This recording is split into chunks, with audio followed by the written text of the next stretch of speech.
For those of you that didn't see, that'll be coming out shortly, and it's a documentary that touches on what it takes to win while telling the story of what just might be the best grand final in the history of this game for a long, long time, Jesse.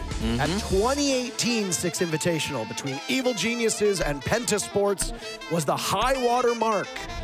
But last year's grand final in Brazil between two Brazilian juggernauts, FaZe Clan and W7M, just might have passed that mark. You'll have to watch the documentary when it comes out. It's very good. We filmed some content for it at the Montreal Major, and it's been ongoing over the last year. I was a part of it, as you saw from the commercial. They also had Bolo and Canadian and Fabian. I was there, but they didn't put me in the commercial, which I think is kind of weird. It's so odd. It should be good from the things that I have seen. I am eagerly anticipating its release. All the tech issues have been resolved, by the way, and as the smooth jazz plays over our words, we will march straight first into round number 1 of OXG versus Spacestation. You see the operator bands up at the top of your screen as they just passed on by. Important to note, because the colors are swapped, we do have the bands misattributed. So Oxygen Esports banned out the Ying, and Fenrir SSG banned out Monty and Kaid. I know they're under the wrong teams up at the top, but just trust me on this one. And those are all very predictable bans. You know, I think they had a couple different options. I could have seen a Dokkaebi ban maybe from Oxygen. I think both of these teams permaban Valk and Kaid, so the Fenrir is a little bit of a curveball in my opinion. These teams have very similar bans on this map actually, so the Kaid going was a pretty much certainty, and then Valkyrie I thought would be removed. Both these teams like to play without her, but she was kept on the board, so we'll see if we get any Valk play later on in this series. But for now, the stage is set, and we will begin our journey through this wonderful All-American BO3.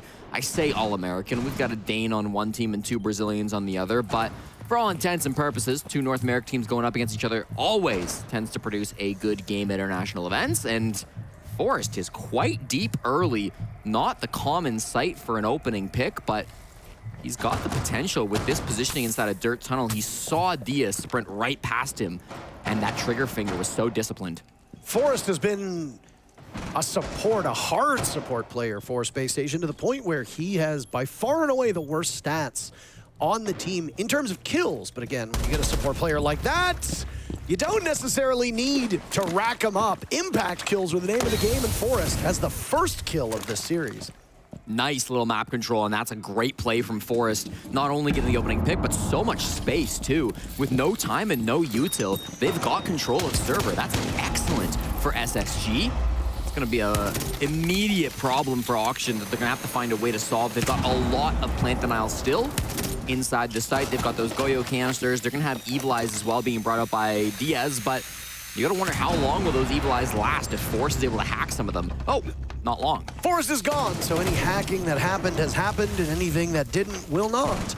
It is a bit strange that there was nobody watching server at all, since it's very common for a smoke to play that power position on blue stairs. You'll often have a warden there as well. OXG winning right now in terms of kills. Gomez is on the board. Benjamaster will join Forest in the afterlife. 3 players remain for Spacestation. A Grim, a Hibana, and a Sens. Those are not necessarily 3 operators that you want to see on this bomb site, but there are some benefits. Number 1, you can paralyze these defenders with the bees. You can cut off their line of sight with Ashen's smoke. I guess you could, but there's a Goyo canister underneath that red hatch. This is excellent. I love the way OXG is responding to this. They have an advantage, and guess what they're doing? They're boxing out Spacestation.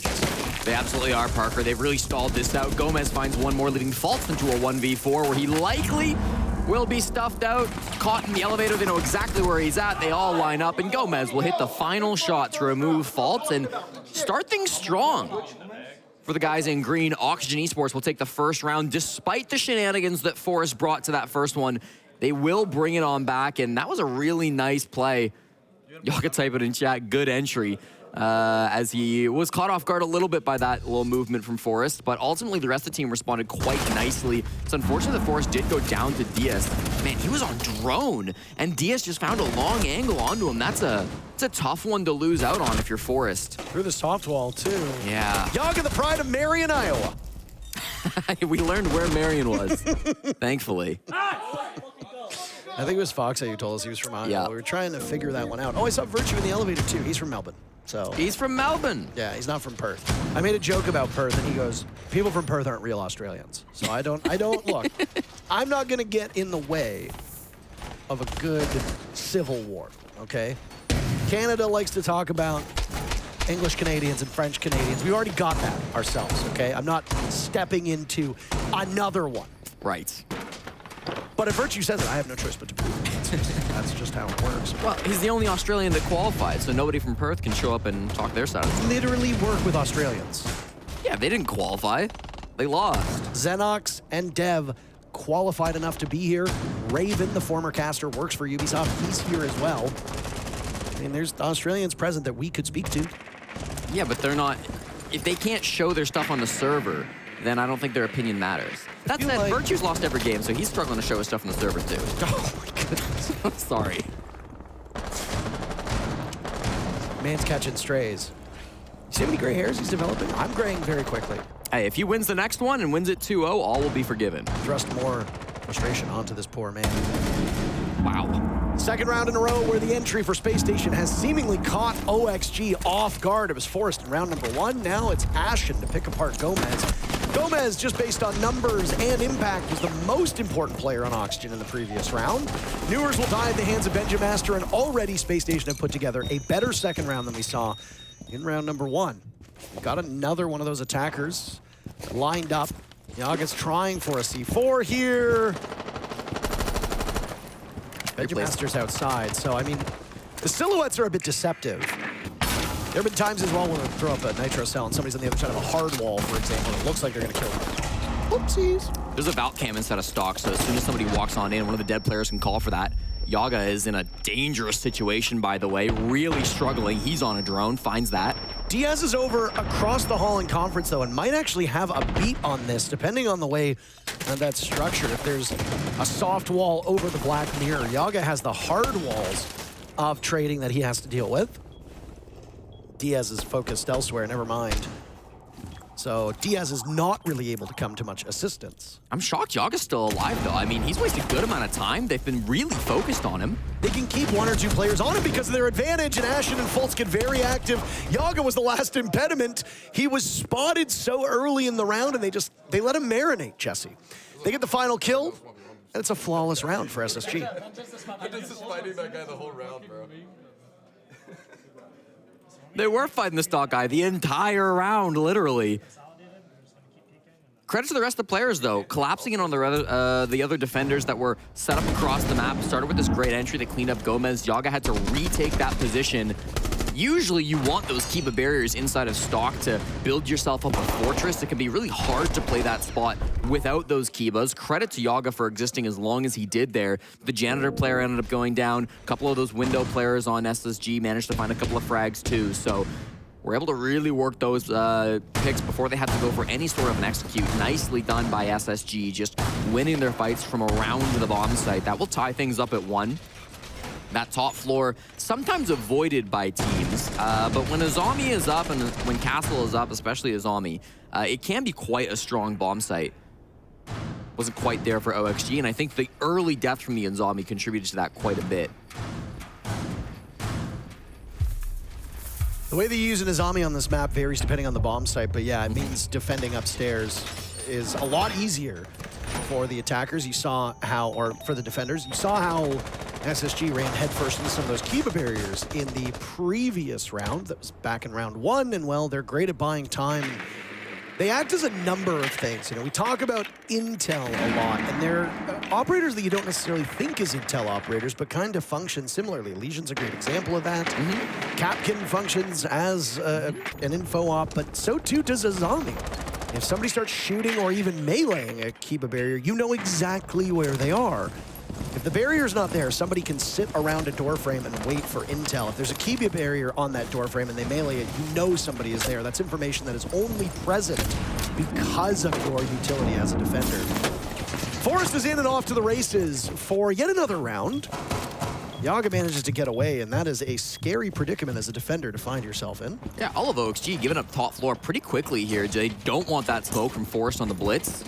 Also, speaking of intel operators, only took 1 round of playing against a Valkyrie for Ashen to decide, nope, that's it, we're gonna bring IQ, and I think we'll see a lot of this operator throughout the map because she is so good at countering that Valk, and I expect we'll see a lot of Valk in this matchup, as I said, during the operator bans. I feel like a broken record, but this is one of Valk's best maps because there are so many big open areas. There's an area called Open Area, for crying out loud. But there's a lot of places, nooks and crannies, that you can put these Valkyrie cameras in and gain an incredible amount of information. Teams are not going to try to look for a tiny little camera in the lobby, for example. You bring an IQ data. So far now, a lot of control from SSG. They forced Newers back down to the basement. They've got main stairs control. They've also, of course, got full top, which they've had for a while now. Curious what Newers wants to do in the basement. Playing the Orcs, he can go for a hatch jump up, either in sight or, maybe more excitingly, up through gold into the main lobby. There's probably going to be somebody watching for that, though. First kill comes at the 56-second remaining mark, because SSG are not suffering through a lack of information. There's still 6 drones that are available, which is quite a number for how deep into this round we are. Bolts and Forrest now tackling towards that open area site. Hat will be the first point of contact that they have to deal with. That's the Clash sitting over by the B-bomb site. Good news, you have Disruptive Force in the Zofia that could potentially handle it. They don't want to run headfirst into the shield, so you got to isolate the players off-site. That's Forrest's job as he sees one now on the stairs. And Malusi will back up for the time being. Newers dies shortly thereafter. That's clear passage for Forrest to get in. He loses Benjamaster at his side to Diaz, and now it's time for Gomez to get active. A little bit too late. Diaz the only active gun at the moment unless Hat puts his shield on his back, which he has. Firing away, but both of them sustaining some damage. And as the defuse plant goes down, Ashen's coverage is perfect. J90 gets the exit kill and Space Station takes the lead. You fucking dumbass! Good job, good job. And so it begins. Some kind words being exchanged between friends. SSG, solid push coming in through the hallway there. Getting that early pick on Yaga, I think, was quite impactful. Taking down the smoke right at the start of that push. Yaga going down, that was the pick from J90. Yaga has not had the greatest of tournaments so far. Been a little bit lower on the stat sheet. Ashen hit some great shots coming in through the main stairs, and then Hat finding himself in a 1vx on the Clash. Usually an operator that wants to be at the brunt of that push, but played over towards Cafeteria rather than being in an open area where that push ended up coming through. Newers was playing down in the basement on that Oryx and then rotated back to an anchor spot. You gotta wonder what would have happened if he'd gone for some kind of a flank, either up through the gold hatch or maybe over by server stairs instead. He had some opportunities, and as an Oryx, maybe it's a bit predictable, but you always kind of think that that opportunity will come through, that there will be a flank. He chose not to go for that flank. It didn't really come through for him, so tough start for the guys on Oxygen. They will go back to the one site that they were able to win. Downstairs bomb site. Bank enters today as our 3rd most played map. It's tied with Consulate. And that's the decider, so we might have to go there. The only more popular maps at the moment are Chalet, the most popular map, and Cafe before it. Consulate is the most defender-sided map, but would you believe it? Bank is number 2. 61% of all rounds played so far have been won by the defenders. Every single bomb site up to this point is defender-sided. The only real caveat to that is that Teller's Archives has only been played 6 times, and it's been won 4 of those 6 times. So, I mean, a very small sample size. It's a deceptive number, but it still holds true. This bottom floor bomb site almost perfectly mirrors Bank's overall defender win rate, as it's 59-41 favoring the defenders. So, saw OXG already win it once. Why not a second time? So this is a really interesting setup. OXG are roaming with 4 different players, and they've actually castled off the garage door because of that. They don't want to get a late round push, but they're just going for gold, Parker. And why not go for broke? There was a Goyo shield to stop them last time. Yaga's had some strips torn through him as Ashen desperately fires away. Hat and Diaz have both been dropped. Ashen looking for more as he had lost J90 after that drop occurred inside of main lobby. A brief pause now as they've managed to take this gold portion of the map inside Vault, but they don't feel secure in getting that diffuser down just yet. Forrest on the shield operator, he's gonna be the one tasked with it. There's an opportunity to get into B here. Gomez is the difference maker. Fultz gets into position, plenty of time for Spacestation because of that early burst of action. Still a minute left on the clock. Oh my. Newer is reacting off of that intel of the goo mine, and Ashen punishes him. Now it's Fultz. He wasn't expecting Gomez inside of elevator. Ashen knows his position is there. Forrest absorbing an awful lot of damage, and they managed to get both of the picks.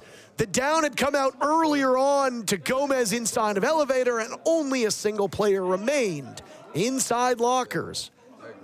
Space Station went for broken round number 1. They fell short. They have made no mistakes since then, and Oxygen must be feeling the heat, as Redeemer will call their timeout. For CEO, make sure, like, if we're going to flank below, make sure we're looking for the drones. They've got a ton of drones, a ton of info on you guys to make plays. They are stalling, though. They are going slow. Should we have a bunker again, dude? I think you could just see you got to play aggressive. Like, we got to be jumping out on the windows. I think we're playing a little bit too safe.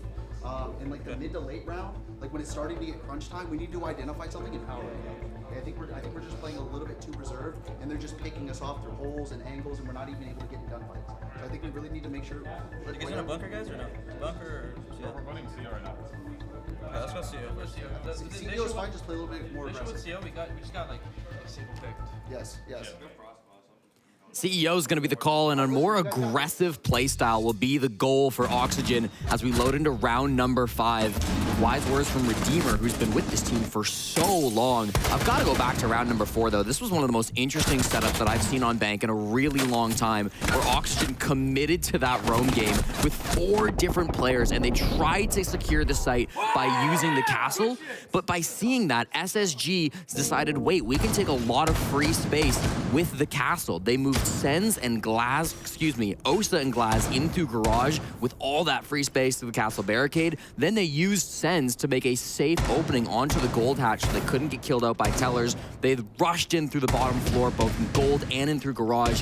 They got a lot of space for free. That was a really genius attack from SSG. Whether they've seen that play before from Oxygen or whether they were able to adapt on the fly, I was really impressed by that push from Space Station.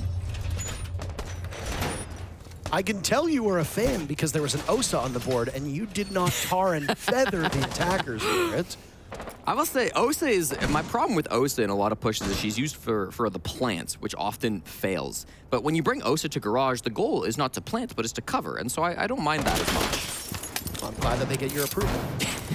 Have you told these teams that before? Listen, most people know I pit you at Osa at this point. They get the Jesse J Chick thumbs up. There you go. Great job. I think it's right to be critical of operators when you think they're used incorrectly. I mean, Finka was very, very strong for a long, long time, and teams just didn't use her. And then just one day they're like, what if we use her and a bunch of LMGs? And nothing really changed. All of these operators with all of these guns and these kits were in the game. Some teams are just very resistant to changing things up, and some are not going to experiment the same way. You need a real crack at the meta in order to try something new, and then if it doesn't work, you get crucified for not doing what does work. Redeemer told the team to go aggressive this round, so my eyes are pinned onto Newers, who's playing by the CEO windows, but he's still not really making a move. Nobody on Oxygen has heeded the wisdom and tried to make a play, Parker. It feels like somebody is waiting for that opportunity, but they've hunkered in with Castle and Azami, and well, they're just gonna wait for SSG to make the move. This is an easy bomb site to get aggressive on, though, right? You can get really active inside of trading. You can get active over towards Square as long as nobody's on Skylight. You can get active on cutting off a late push from inside a lobby. J90's got a drone inside a lobby, so they're probably going to put somebody there in SSG's side of things. They lose their best player on the side of OXG, though, as Gomez had died just a moment before, and now some of those castle barricades will be taken out. Flores still with all 4 drones in pocket, meaning that those Kiba barriers, the castle barricades, anything that might slow you down is going to be taken out. But Benja's going to start using them soon. because we're in the final minute of this round, and half of SSG is still on rappel outside the building. Yeah, SSG are taking this slow and steady. They want to work picks. They're expecting some aggression from Auction, but it's not coming. Some smoke bolts coming through, but it's just a bait. Here we go from Hat. Hat's first kill. Yaga dies, still searching for his first kill, as now Newers looks towards those CEO windows. Ashen, the only casualty for Space Station up to this point, and with 30 seconds left, IQ maybe isn't the operator whose gadget you need the most at this point. There goes a fire arrow from Forest. Benja still yet to use a Rotero drone. I don't know if it's just they need him elsewhere, but that utility could crack open this bomb site. Fultz will now look for something over towards conference room. He sees the black mirror. J90 dies at the hands of Hat, and they're waiting for a pop-up, but Space Station have completely stalled out. They're running right into these defenders and losing the duel. Diaz with a huge two-piece. Benja dies with every single Rotero drone in pocket. Why bring a Flores if you're not going to use those drones on barricades, Kiba barriers, or even soft walls? I am a bit perplexed. Thatcher brings the AR-33 if that's the gun that you want. I mean, Ben just spent most of that round kind of on the bottom floor, maybe hunting for some roamers. You see it on the screen. He was down an open area, which is often where Benja likes to play. He thought about walking up main. He eventually rotated. He got a pick actually over by main, and then he rotated over towards stock. But yeah, that's not really a position where you can use that utility, and I think the util in sight was massive. A lot of those castle barricades stayed up. We saw how important the mirror window was from long desk into janitor. That helped secure a kill for Diaz. And I think really the anchors of OXG just got a lot of value out of the utility that was inside the site, specifically the mirror windows, specifically the castle barricades, and the Kibas as well.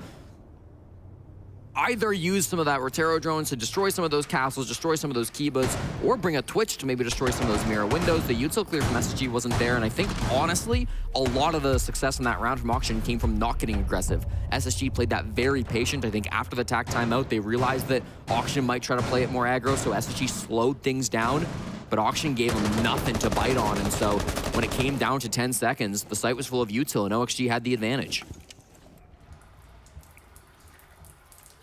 There are times when teams seem to forget about the gadgetry that they bring. A great example of that was there was a soft hatch on bank one time and a buck entered, ignored it, and then Hibana walked in and X-Kairos the soft hatch. And it's like, you got the buck right there. Mm-hmm.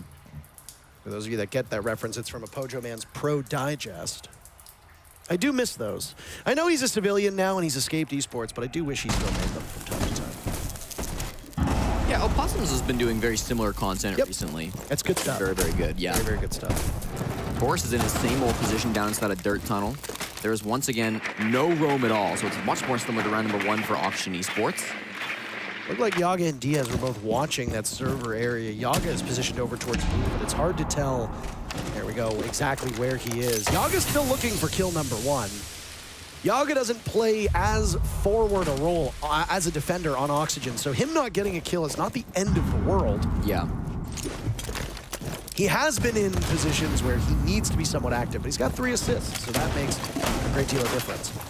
Yaga's stats in general this tournament have been a lot farther below where they have been at previous events, but the thing about Yaga is over the last few months, he's been playing way more shields on attack than he ever has before. I don't think you think about Yaga as a shield guy most often, but throughout the qualifiers and continuing in throughout this tournament, Monty and Blitz have been his primary operators, so he's playing a bit of a different role, more support focused on Oxygen than what we're used to seeing from Yog Dog.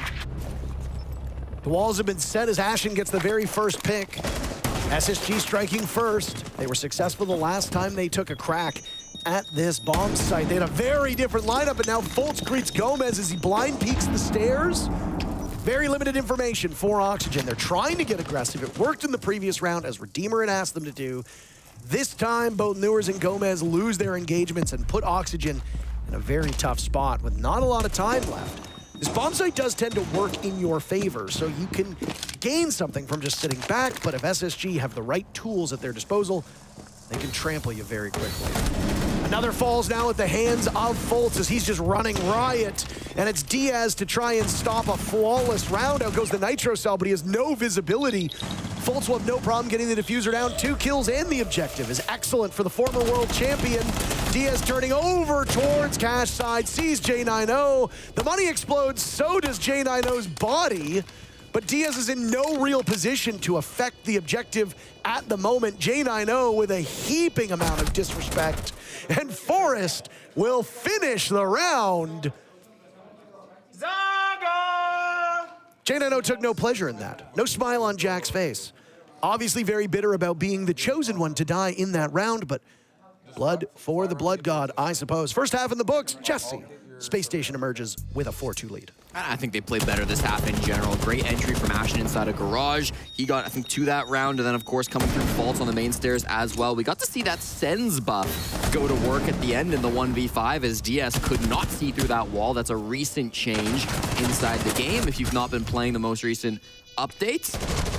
Just a clean hit that comes in through the main stairs and works those picks in through garage. A lot of teams on that bomb site will heavily focus in towards server, and SSG have done that in the past too, but they know how to push the backside of that site as well. And for a team like Oxygen, when they play a setup where it really relies on slowing down a server plant, playing that util game with Goyo canisters and Toxic Babes and C4s, disrupting the meta a little bit, going for a different style of push as SSG did in almost every single basement push. I think, yeah, basically literally every basement push. That kind of caught Oxygen off guard time and time again. They never seem to be able to learn from their mistakes. So Space Station, a great first half, 4 rounds attacking onto Bank feels very good. This basement bomb site, if they can lock it down as most teams tend to do so, then that's at least 6 rounds from SSG. They only need to win the other sites a single time to get a regulation win over OXG. Which is honestly very possible given the way that these sites get played out. I mean, admittedly, we are looking at an attacker-sided Bank because of the way the Space Station started off this match, but I don't necessarily think that will hold. If that's the case, all you got to do is go through that rotation like you talked about, and that's very, very likely to happen. Locker CCTV, this downstairs bomb site, coming in at 60% win rate for the defenders. CEO Lounge, that upstairs bomb site, 55% of all rounds won by the defenders. Open area, sitting at a staggering 72% of all rounds won by the defenders. These are very frustrating numbers if you are on attack, and that is great for Space Station moving forward. Newer's inside the building early, looking to be that entry player that he is for Oxygen Esports. Faults is somewhat nearby. He's over inside of elevators at the moment, so there is one player that they could try to find on this roam. Ashen is also playing server stairs with the Boss G, but a very reserved hold from Space Station. They're gonna allow Newers to have this control. They didn't get any kills. They didn't even shoot a single drone as Oxygen have taken all of this space for free. Finally, the first drone will fall a minute 30 into this round, but for Oxygen, I think they're going to be pretty happy with this result. They've got the Twitch drone to deal with some of those Goyo canisters inside the site. They've got great execute utility with the Sens from Diaz, but also these Bs being held in by Newers. They've got Gomez to open some walls, Yaga to stop any shenanigans. Yokai's a problem. Well, Gomez still wins the duel. They even hard pinged him to try and distract him, but Gomez was so fixated on blue that it cost Ashen his life, and there's no damage that's been done to Oxygen at all either. This is a big gamble from Space Station. I love the idea, but huge credit to Gomez for not losing sight of the objective. With that opening pick, they know that they've got control of blue and they will rush towards the site. Ideally not with reckless abandon. The Goyo Flames will keep them at bay for the time being. 40 seconds means 20 will remain on the clock when Oxygen will have safe passage to the site. Newers had taken quite a bit of damage earlier on. Hat pulverizing Fultz. These Echo Drone coordinated bits are not working. Oxygen with 3 unanswered kills. Strategically, SSG seemed so sound. And yet it's Forrest and J90 looking at what was planned and saying, where did we go wrong?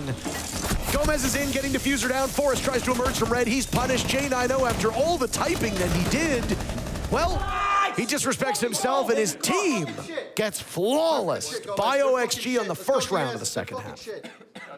Let's go, Hat. I think literally everything that could have went wrong did for SSG. They didn't win the early game because they chose not to engage with that roam clear from Newers.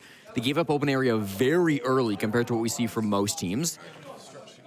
Then they didn't have the greatest of sight util either. I mean, they had some good utility, but the clear was very strong from Oxygen. They had nades, they had the Sens walls, they had the Twitch drones. So the Goyo canisters and everything that they had inside the site for SSG wasn't going to win them the round. Then the flanks didn't work either. The more aggressive moves after conceding that top floor to retake up through server stairs, retake up through main stairs, all led by those yokai cams, as you mentioned, weren't successful either. So every kind of piece of that puzzle went the way of OXG. Jesse, twice they tried to disorient them before a gunfight, and they lost both of the engagements. First, over by where the B-bomb chassis is now, inside of that staff break room.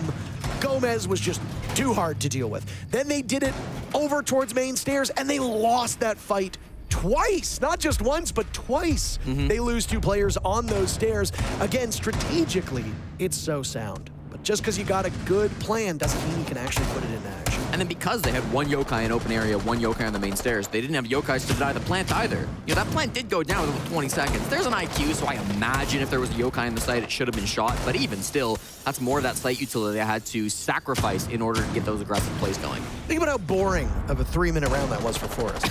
He sits on both the yokais upstairs. He gives constant comms to his teammates. He tries to stun Gomez, it gets Ashen killed. He tries to stun, I think it was Diaz, on stairs. Yeah. He gets 2 of his teammates killed. He gets off of his cams, he walks 1 step towards the rotate, and then immediately dies. That is the life of a support player in Rainbow Six Siege, and Forrest must not have had any fun whatsoever in that. Yeah, Forrest is always kind of that late round player for SSG. He likes to stay alive. He likes to play inside the site. That's where he's most often used, but tough round sometimes when you're playing those roles. I'm sure Forrest knows that very well. Yaga finds the opening pick. A nice shot, headshot straight on the Benja with the glass. Cleanly taking out the Valkyrie player for SSG and gaining the man advantage. Oxygen have a interesting attacking lineup as they've got the Nook from Gomez, who have an opportunity to enter maybe through the back alley, maybe through front door, wherever he pleases. And then, of course, these smokes, which are likely going to be used for the execute. They've got 1 left on Yaga and still 2 on Diaz. I don't know if that's a graphical glitch with Gomez, by the way. It looked like he engaged his gadget, but it's not ticking down. Well, he's not moving. Yes, That's I a new know, buff. but he moved a bit. It's still not ticking down. Yeah, but if you're slow walking, it doesn't tick down. If you're crouch walking like this. I assumed he was walking a little bit faster. He is not. Be invisible the whole round if you want to on Nook now. Hey, you just stand there. What I said about the graphical glitch, by the way, it's because when he activated it, you also didn't see the bars show up on the screen. Yeah.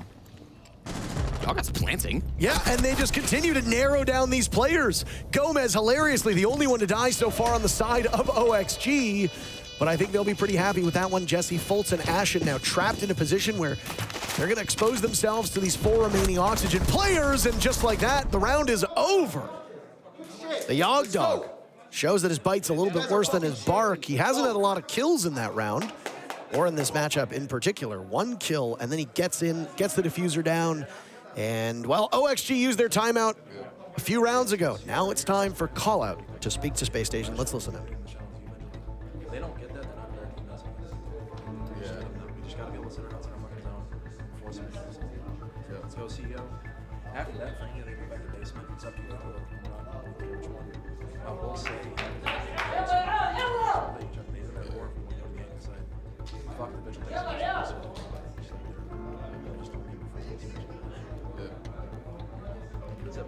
They can do something right here. Yeah. Plant knots too. CEO 3.9 is gonna play Bena Bar.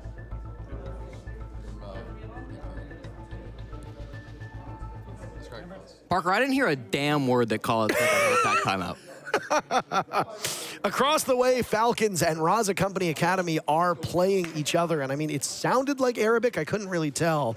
But it seemed like team yelling, some yelling from either Raza Company Academy or Team Falcons was louder than Callout and the rest of this team. Now, I will say that there are certain coaches that do not like being listened in on. I don't know if Callout is one of those, but that was a very deliberate decision to speak quietly. Yeah. And I wonder if part of it is because we do broadcast the things that the coaches say, and they don't want that information being readily understood. I suppose if you go back and yank up the volume, you could probably hear it. Yeah.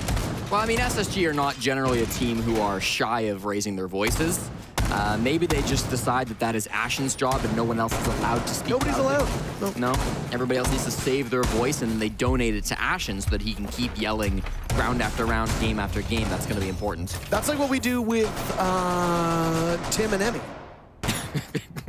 What? We give them our voices, and that's why they are so stagnant. That makes sense, actually. That makes sense, yes. It's funny because all my life I've been told by my friends how loud I am, etc., and yet I don't. You can't hold a candle to Lynx or Ace or Emmy or even Dev, who's been quite loud as of late. And I look on with great admiration for those pipes. This is a profession that encourages a lot of loud people to get involved.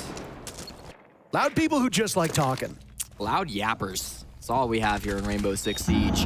People who like to just be loud and talk all the time aren't usually the popular ones. So, I mean, you draw from that your own conclusions here. We don't really know what SSG is going to try to fix because, as you pointed out, we didn't hear a damn thing that they said. Some late setup going on inside the site, the Mira window. They haven't been committed to holding stock. It's a very reserved hold from Spacestation. They've got a lot of players just tucked inside the site. This is obviously not just on the shoulders of Newers, who just missed one of those nades, but there have been a lot of failed lineups. Now, one of the things added to the game over the last year is the ability to see your projectile trail. There's really very little reason, unless the trails are busted, why we keep seeing teams miss nades, banking them incorrectly, botching nitro cells on openings. Like, Newers tried to throw a grenade through that very clear opening, and it missed. It bounced. And I'm not sure. I'm not sure why it happens. Is it just? Is it urgency? Is there something wrong? I don't know, but it's been happening way more than I've noticed before. I think a lot of people too have just gotten used to throwing without the outline, that they don't want to wait for it to show up. Sometimes could be that, you know, over-eagerness. Yeah. Been quiet so far from Oxygen. They're trying to do what SSG did and just wait for a pick, but SSG are giving up nothing in return. Almost painfully slow round here. And again, this comes back to the bomb site, the upstairs bomb site. You can be very aggressive as a defender. You can take engagements towards the double windows. You can roam down in lobby. You can cut off square. You can also deal with an aggressive stock hold. That's not the setup that we see from Space Station at all. This is a very passive style of defense. And they've got lots of lines of, I guess, a contingency plan, if you want to say that, redundancies. They've got yokai drones, they've got nitro cells. Yaga, who'd been patiently waiting for a kill, finds it. He gets yet another at the top of main stairs. Ashen is on the board, but Hat gives the advantage right back to OXG. As Newers is now down, the numbers for Oxygen are good. Fultz is the last man standing. As a Mira, you've got a great rate of fire, but you've got a small magazine. Fultz will take down one, but that's it. OXG, they're benefiting from this lethargy on defense. And now, Oxygen with the lead. Talked about Yaga's most played operators coming into this game were both Monty and Blitz. It was a tie between those two ops for his most played attackers. But maybe he just needs to play more guns in his hands. Looked perfect as he walked up those spiral stairs. OXG spent so long setting up outside of square, but particularly down below the bomb site. And through that whole time, SSG couldn't get a read on where the push was coming from. Usually when you see slow pushes like that, the defensive team kind of read in, okay, it's about to come from this direction. They've been taking too long. We know where they're set up. But even as it took so long, because there was still a bit of pressure on those CEO windows, there was still a bit of pressure over towards top square and over towards stock, SSG weren't able to read into the fact that a lot of players were congregating down below and were going to come in through that spiral staircase. So credit to Oxygen. These last couple of attacks, ever since the side swap, have been fantastic, and they always come through with a good game plan that is catching SSG off guard time and time again. OXG now take the lead after SSG looked dominating in that first half. I did say that we are looking at an attacker-sided bank, and I didn't necessarily think it would change. I am happy to admit when I am wrong, and in this instance, I am the mayor of Wrongville. Only 2 of the 9 rounds played so far have broke in favor of the defenders. If that's the case, this means it's a long road for Space Station, but hold on a moment. Benjamaster, who was allergic to his ability earlier on, might just be allergic to that gadgetry on the Vigil. Takes matters into his own hands with a fight on the Hat on Repel, and the lead goes to Space Station with a lot of rounds still to go. Benja pretty isolated up here. Ashen and Janano are together in open area, but Benja, as far as he's concerned, is very solo. Newers is kind of sandwiched between these roamers as he's staring at the open area players, but they've still got Benja instead of Trump here. Ashen inside of open area trying to keep these players from OXG at bay. Newers is so mechanically gifted. He gets one pick. He knows the Ela is in close range. The wall explodes and Newers finishes the reload just in time to kill Benjamaster. Goodness gracious, son, buy yourself a lottery ticket because you just got incredibly lucky. J90 manages to escape. I don't think they want to feed a third player to Newers at this rate, but the Sens of Diaz should die at the hands of J90. That's exactly what happens. And now Jack will finally get the last word against Newers, who was softened up earlier on. This roam right now from Space Station, it started off weak, but it has picked up very quickly. Gomez now flummoxed by the position of Fultz. Yaga had a slow start to this game, 0-5. 5 kills, 1 death since. They'll get Newers up. That's a gun in hand to join Yaga, and it immediately helps. Yaga can play a bit more aggressive. Fultz dies because of it. Forrest and J90, the last two standing.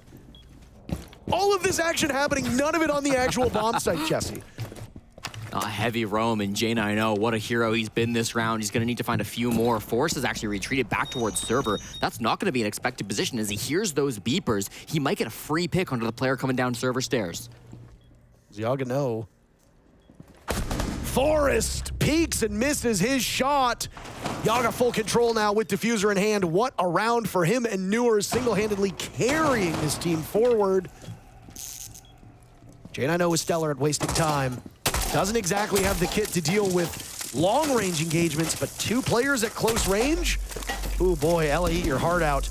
Newers will now drop with the bees swarming him. Yaga in to get diffuser down. J90 position given away. There wasn't much of Newers.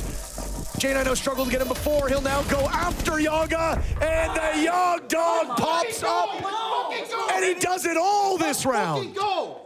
OXG move to map point.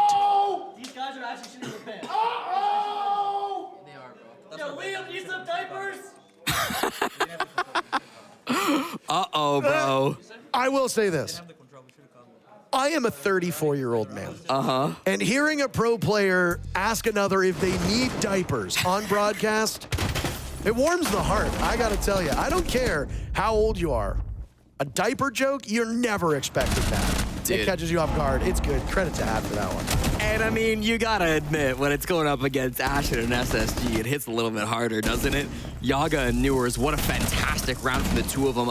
Newers and Yaga both hit some insane shots, but the utility play from Newers right at the end there too. Those Grims, the bees came through and they hit J90 in the 1v2, so the information was perfect for Auction to play that 2v1. It was really, really clean coming out. They knew exactly how much time was on the clock. They knew exactly what they had to do to win that round. They played it perfect from start to finish. I mean, 2 to 3 of those B capsules from Grim will completely cut you off from retaking the site. One will go down in between gold and red. One will go down on the rotate in red. The other will go down on the hallway leading into the bomb site. That denies you an opportunity to make it into the site to engage at close quarters without being spotted. Grim is a great operator at finding where these players are. Usually, teams will keep these Bs for the execute. Grim was not styled as an execute operator. Grim was styled as an anti-flank operator, but teams have adapted to this operator and now use him in a far more successful way. That's pain for Space Station. OXG are cruising to a victory at this point, Jesse. Oh, they are, Parker. This has gotten very bad for SSG. They haven't won a single defense on their map pick. How does that happen when you're a team like Space Station? It feels like sometimes, Parker, this team has the highest highs and the lowest lows. I think that's just NA in general, Jesse. Mostly lowest lows. Okay. SSG, though, they feel like a different beast. On some days, they look unstoppable when they beat W7M. On other days, they look very stoppable. Open area is going to be the goal for Oxygen. They want this to be the final round. They're going to work their way in with a Glaz. They're going to work their way in with a Flores. They want to go direct to site. They do not care to clear the entire top floor. They've got some tools to put pressure on it, but it seems like this diffuse kit's just going to come in through square and be planted under smoke. 2 good nades, and J90 is in rough shape. He doesn't want to actively hold this position. There go the nades. both of them tossed out by Gomez. It's like I could predict the future. But J9O drops through the hatch quickly, so he gets away with his life intact. Gomez using both of those grenades correctly, but it's played even better by Spacestation, and it'll keep J9O on the run. Over the last 2 rounds, J9O was exceptionally good at wasting time. Can he waste more than that and maybe even pick up a kill or 2? SSG desperately need it. Benj is going to be the most important player here. He's got a great position to turn around and flank into square, which is going to really disrupt this push coming up from OXG. All of their players are set up around the server stair, around Printer, and now in through the cafeteria door. Yaga taking down Benjamaster, the hero from the previous round. He's itching for an angle onto Forrest. He knows he's there. Forrest will lose some of the safety of that wall, and now Yaga gets ever closer. 3 players from Space Station in the ground. The bodies aren't cold yet, but they're stacked on top of one another. Foltz to clutch out a 1v5. He makes it a 1v4 very quickly. Yaga with Diffuser yet again. 9 kills for Yaga. He's been sensational, but he didn't do it alone. Newers with the final kill, and OXG takes map 1. I don't think most NA fans saw this coming. The team that they have consistently struggled to beat, stumbling on their own map pick. Oxygen, insane on those attacks. Unstoppable as they push through the roam game, manage to execute time after time. Creative strategies coming out from start to finish. Oxygen read this game like a book, and SSG had no answers. That was a dominating performance in the second half, Parker. I didn't think we'd see it, but Oxygen proved everybody wrong. No, I mean, the social vote in particular was so lopsided towards Space Station, but Oxygen silencing the haters. They do their talking inside and out of the server. At least one more map awaits us. We'll be right back.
There was no air left for our astronauts as Oxygen take this first map. The map pick of SSG actually as well. So a great start for Oxygen in this series. And I find that interesting because when we talked about the best team coming into this, we said it was probably going to be SSG. One, I just wanted to say, I love that beginning that you just threw right there. But yeah, you know, we thought this was going to be an SSG map overall. It was their pick overall. But I got to say, I am impressed with Oxygen. Sure, their defenses might not have been the cleanest, but they only needed 2 because the second they swapped sides, they looked, I believe the first round was a flawless round, and then the second round was almost flawless, but through and through, their attacks are nothing to scoff at. Yeah, that's something we definitely talked about going into this game, and more to highlight from Oxygen. We talked about them having to do the hard work on the attack, but the defenses were a bit lacking going into this game, and that's the improvement we've been seeing from them. So I guess you agree that the attacks have been absolutely amazing. Yeah, absolutely. And I got a round that kind of demonstrates what their rounds look like and what that can be articulated to be. Yeah, we'll talk about that one later as well. Just a 7-4 for Oxygen, Joe, is a good way to set themselves up in this best of 3 here. Teams that are very familiar with each other. We'll look at the scoreboard as well. I think it's always a bit sour when we have the MVP, the best performing player on the losing team.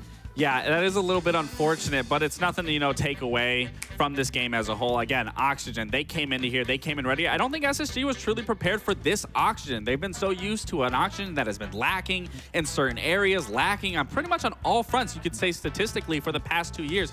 Now you're seeing an entirely brand new Oxygen. This is the Oxygen that needed to get the air back into them, and now they're finding their stride.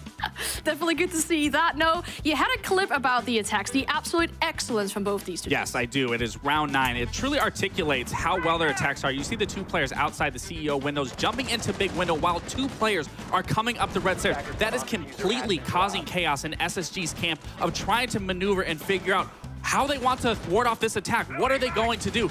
But again, Oxygen are just so damn good on their attacks right now. The best that we've seen it in a long time, and they just completely eat away at SSG's defensive setup. Yet again, just going into what Fox was talking about of how well their attacks are looking. And again, for me and Fox, we love to see this because this is what we know the roster could be. On paper, this roster is great, but what we haven't been seeing is this performance, so I'm glad we're seeing it now. I mean, that was one really good example of a great take by Oxygen, but there were so many in this game that we have Fox over at the Telestrator to show us another one. Yeah, I mean, OXG's attack won them the game, but this defense just goes to show that they're constantly adapting and improving. First things first, we want to break down SSG's attack, their man-up advantage. They're going to have J9O holding lobby for the double window. Force is going to be holding lounge. Fultz is going to jump into CEO to go for a potential plant. Ashen is holding all of CEO control. And the last guy, Benja, is going to sneak up white and be the X Factor player. Now, OXG is in a position where they have to info gather, figure out what SSG is doing, and assess accordingly. But first things first, the only person that's stopping SSG from going for this execute is Newers inside lounge. So that's the first player that they're going to try to isolate. Newers gets pushed out and gets put into a position where he says, guys, if I don't get help right now, I'm going to fall down. I'm going to lose. We will lose the round. We'll lose CEO. What does Hat do? Hat responds, taking the pressure off of CEO control so that Newers could hopefully last his life a little bit. He's going to get the pick onto the square player, and Newers is going to run back inside of lounge staying alive. But on the other side of the map, Yogg, info gathering. He's going to try and find Benja, go for a calculated 1v1. Even if he loses it, he knows where Benja is. That surprise will no longer be a surprise. As we're gonna see, Hat gets the pick, Yogg goes down, but that means Benja's position is exposed. He now has to rotate. SSG understands with Newers back in lounge, we're not gonna be able to plant CEO here. We have to adapt, we have to clear out the site. So SSG rotates over to top square. Fultz is gonna push in through Janitor's Closet. Benja is gonna push in through Stock. Force is gonna jump in through CEO. And J90 is gonna push up red. But if you pay close attention to where OXG is, they've created an OXG triangle where SSG is known to go missing. And that's exactly what we see. They don't need each other to be able to trade, but they're in a position just for it. Hat gets a nice little cleanup onto J90. Newers gets a nice little cleanup onto Forest. And it leaves SSG in a position where they probably lost the round unless they try to go for isolated 1v1s. But OXG, again, this triangle is so scary because they can constantly hold every single position from each other, and they don't even need to because they get the picks in the first place. But just in case, Newers and Diaz are able to hold Closet, Hat's able to cover both players on behind. Newers and Newers can hold Longda. Sorry, Newers are stuck on my head right now. But there's a lot of arrows, but it just goes to show that OXG is constantly in positions where they can cover each other if things go wrong. And that's what got them the win in the end. Hopefully OXG can carry it into map 2, or maybe SSG has something to answer for it. But we'll see it after a short break.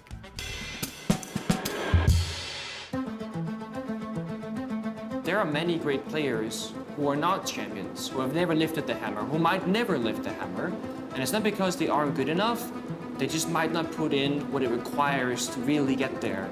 Because they are the goods and they're the greats. There is not 1 hour of the day where your mind can be off siege. You have to sacrifice everything to win. If you were to win any event and call it quits, it would probably be the Six Invitational. Chegar no topo uma vez, então assim foi um momento de muita emoção. The Invitational is, the kind of the final checkpoint, the final test, and it meant the world to me.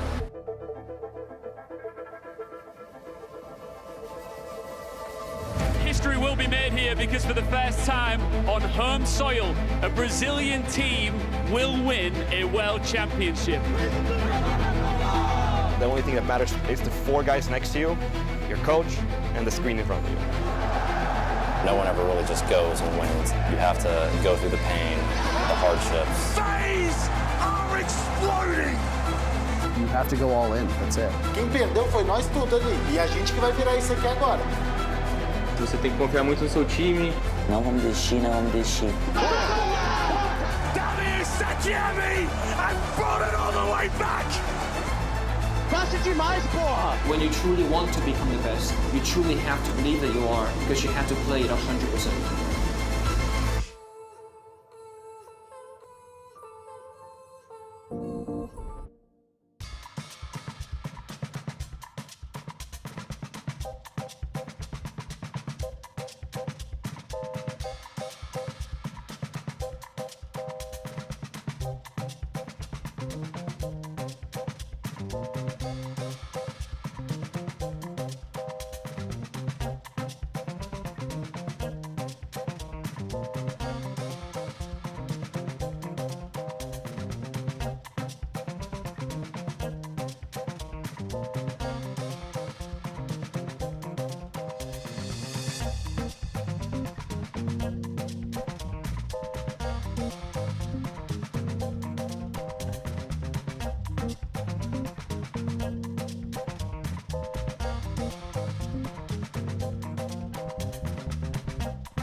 We called them the potential favorites to win it, but they're on the back foot now as they find themselves 1-0 down in map score after their own map pick as well.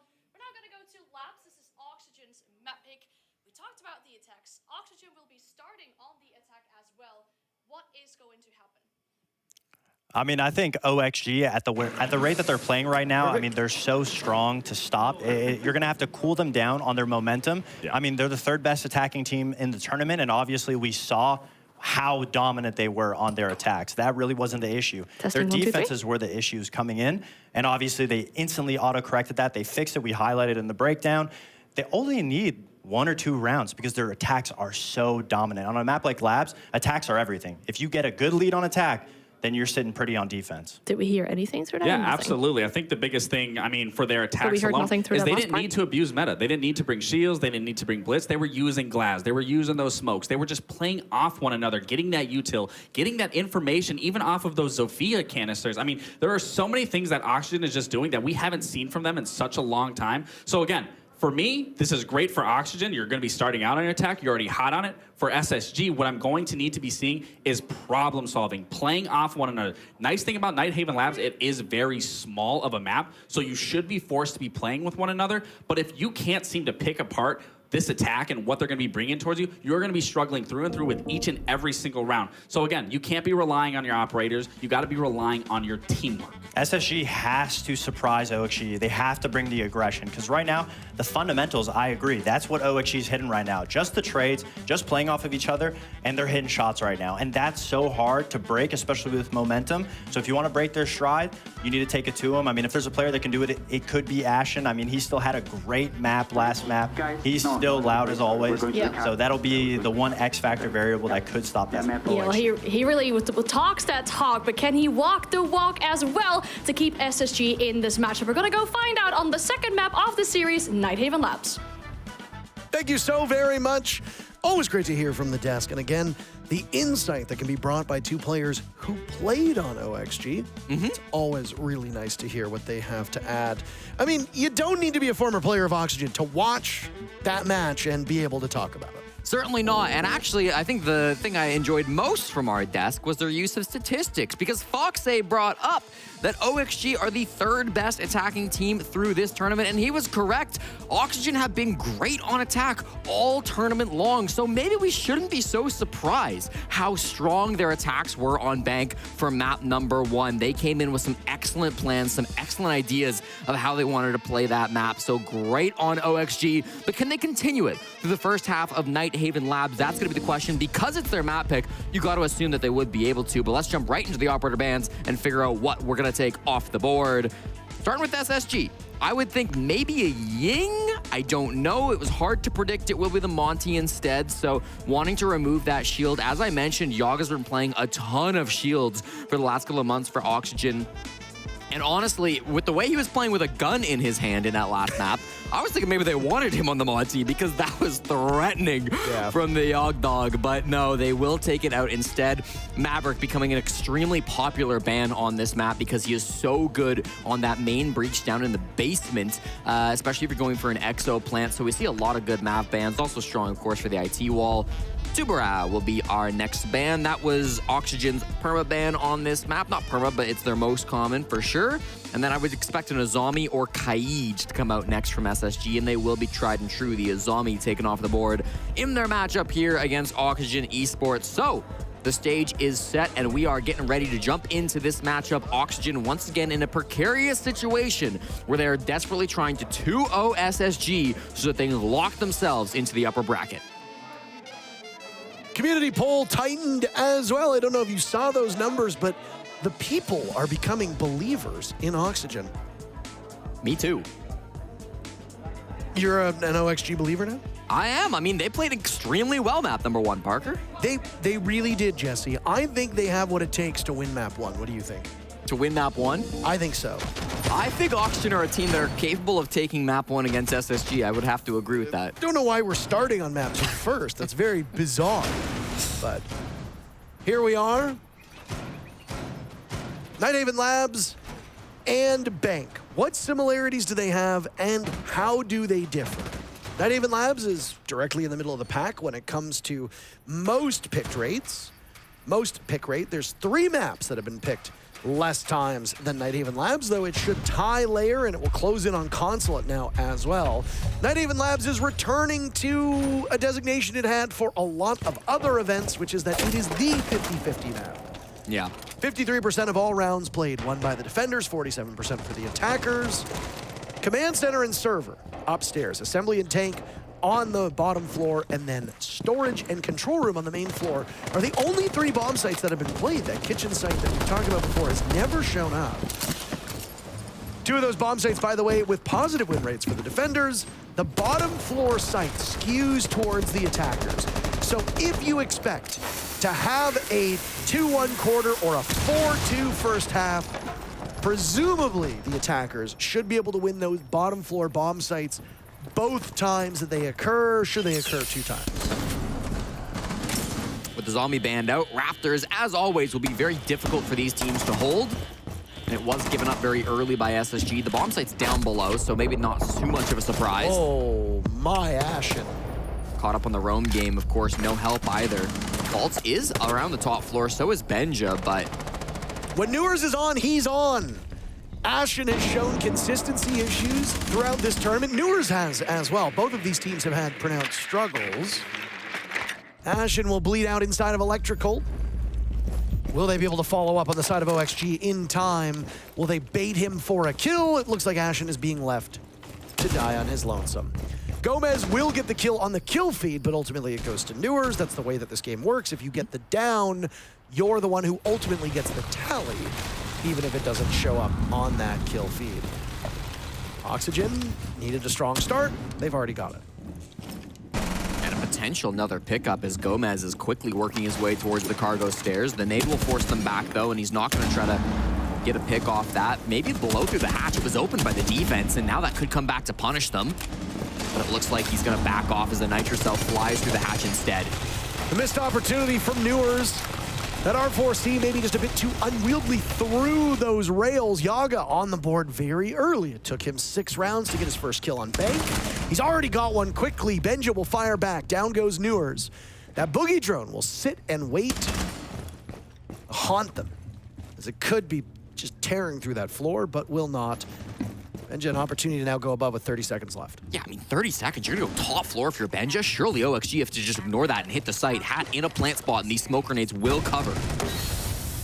3 players from OXG to overlook. Make that 2 now. As Yaga dies, then Hat falls shortly thereafter. Diaz and Gomez still standing, hot on the heels of these remaining defenders who will have to win in a slugfight. 6-shooter in hand for Forrest. Down goes Diaz. Now it's Gomez to pick up the kit, but he's being red-pinged, and J9O will shut him down.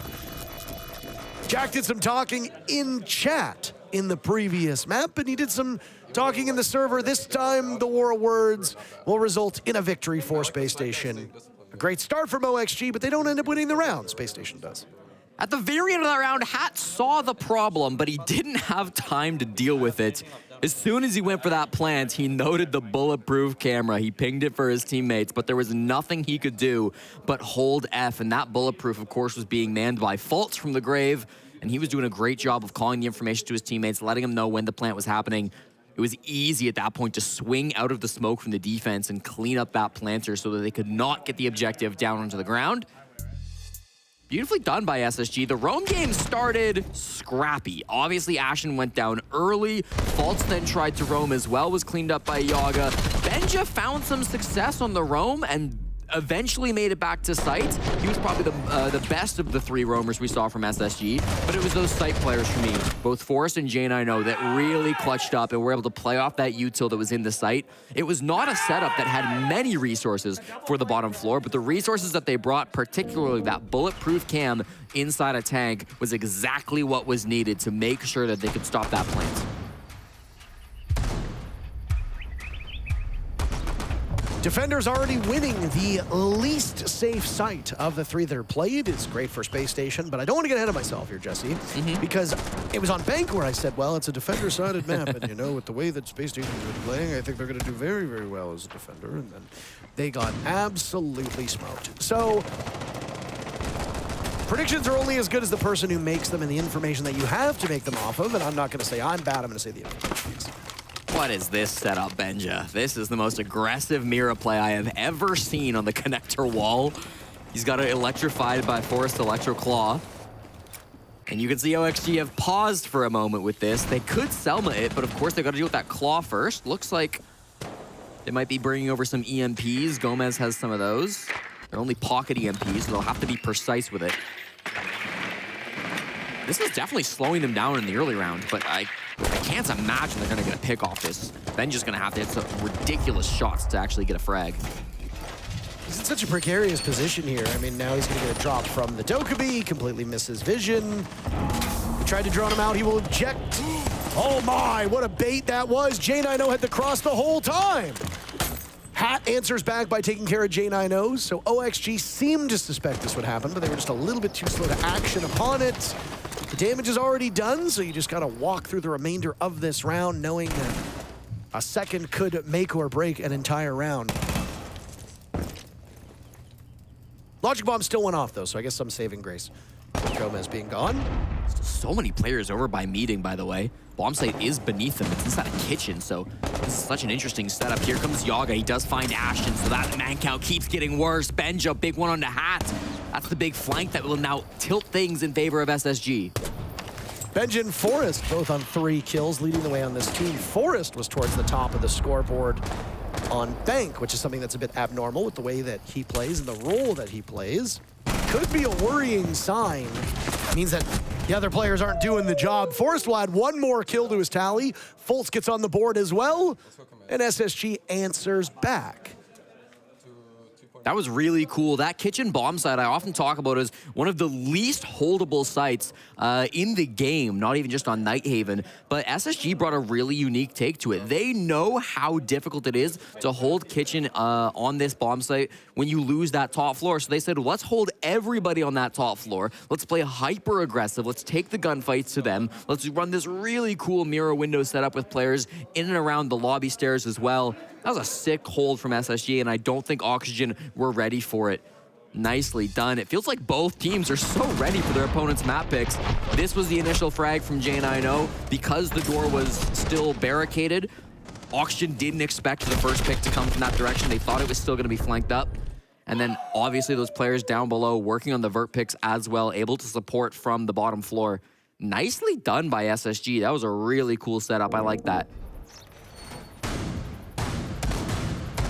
A great start for the Astronauts as they continued to train out on those kills and so far have made all the sites work. For a 50-50 map like this, it can break either way, but I mean, at some point you expect Oxygen to get on the board. We predicted it would be that bottom floor bomb site, already won by Spacestation in round number 1.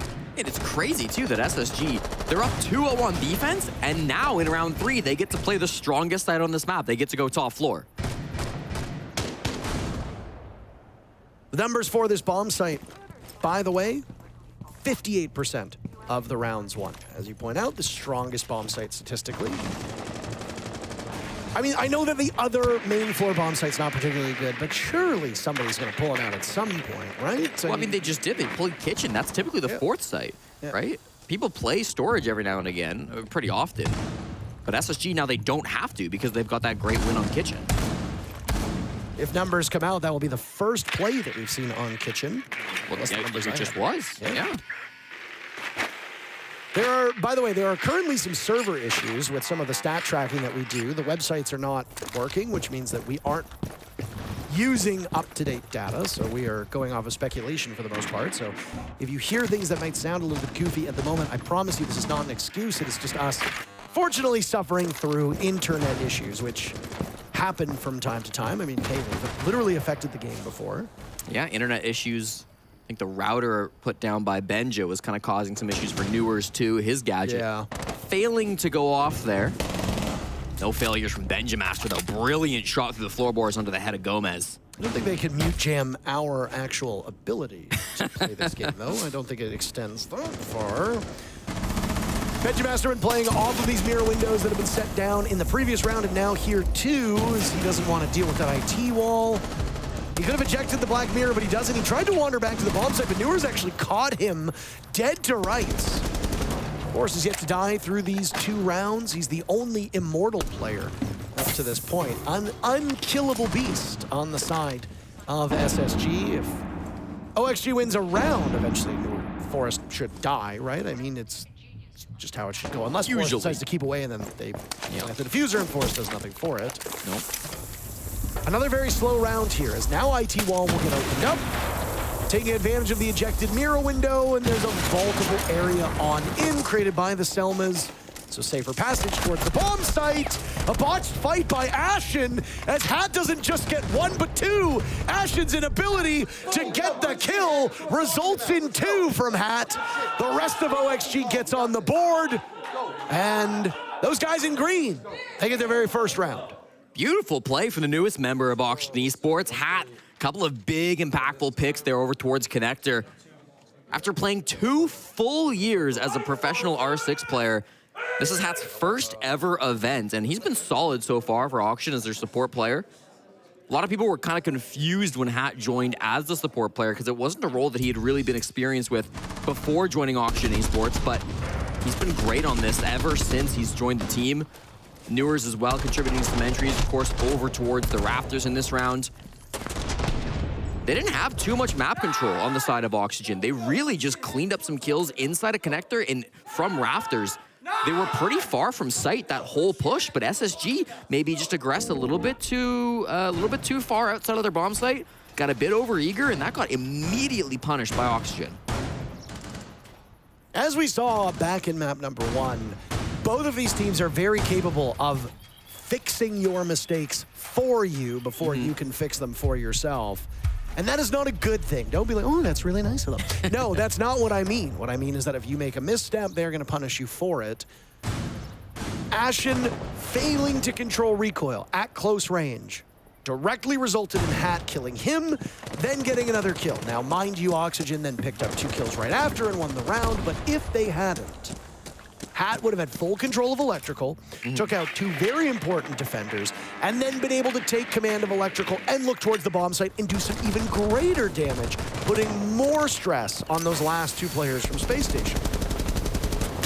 Sometimes it's not about strategic ability, Jesse. Yeah. Sometimes it's about missing a gunfight, and now you've enabled your opponent on their roll to do even more damage. Well, we head back to the basement for round number 4, and the roam game a little bit more restrained from SSG. Ashen does not want to be going down top floor like he did in the first round, so he's just playing inside of cargo at the moment. Nobody's directly inside of storage. Fault and Benj aren't too far away. They're together in control. That got droned out not too long ago. Oxygen know it's important to get these early picks, and Hat will find the first. All 3 of his kills coming in the last minute and a half, by the way. Yaga's logic bombs will ring out, and maybe he got a bit too overeager with that information. Ashen punishes him for that. Benja, lurking on the Soulless, was the one who's in the ground. Newers will now join Yaga. A Nitro cell from Forest connects Hat, so 3 kills over the last round and a half is all he will get. Diaz and Gomez, who have for so long been linked to one another, are the last 2. A dynamic duo, some could potentially say. Salmos will go and open up the main hatch inside of Warehouse, leading down into the bomb site as we saw a very belated Black Mirror get set up by J9O, angled at where they suspect these last 2 OXG players will come from. The problem with a pocket mirror is that if you die, it dies with you, but in this instance, it's a brilliant move. And he guessed the plant spot correctly. Gomez is going to be planting, and he sees the mirror and now knows how big of a problem that's going to be. This Nitro Cell should be able to win them the round. They don't have many other choices. Now that Gomez is committed to Animus, it's really hard to leave. They've still got DS up above. Gomez can try to work a pick, but this is going to be a very difficult round. The Black Mirror that was put down is now gone, but it's a little too late for OXG, as it looks like their flame in this round is going to be snuffed out. Gomez picked back up as Diaz is now dropped. They're not in the bomb sites. They can't go for a defuse just yet. There will need to be a few steps ahead of them. Gomez trying to get through the doorway, which honestly might as well be the most impossible task you've seen. It only looks like a couple inches, but it matters an awful lot. Fultz with the final 2 kills, and Space Station only allowed Oxygen to get on the board a single time so far. SSG is in control of this map. I really think they did a great job reining things in. After the first round, it felt like SSG's roam game was quite spread apart. That actually prompts a tack timeout from OXG here.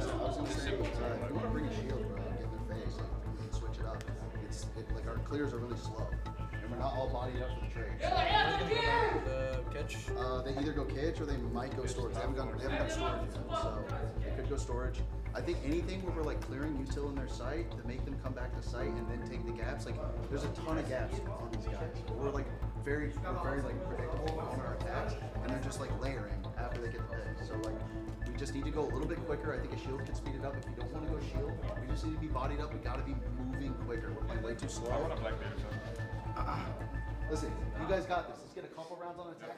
I just heard I want a Blackbeard. I think that was probably, I'm not sure who that was. I thought maybe it was Yaga. Okay, and he does select it in the server now. One of you, Liam, you start supply with the Legion, and then Brox, you start fucking sight with the. Get a Goomine on site window. Yeah. And I can confirm SSG will be going back to Kitchen for round number 5, so we'll see their setup and if it is going to be the same kind of strategy they ran previously. But OXG, they want to speed this up. They want to try to do so with a shield. You heard that coming out from Redeemer. Once again, the long-standing coach of OXG. He's been on that team for, I think, longer than all of the players. Newers would be the oldest player on that roster, at least in terms of his time with the team. I think Redeemer outranks him in terms of how long he's been there. Redeemer's been with that core for eternity. Hopes was also a member of the coaching staff, but they announced his departure quite some time ago, which leaves Redeemer as the last man standing. Yeah, I mean, that whole OXG roster has seen a real overhaul. Yeah.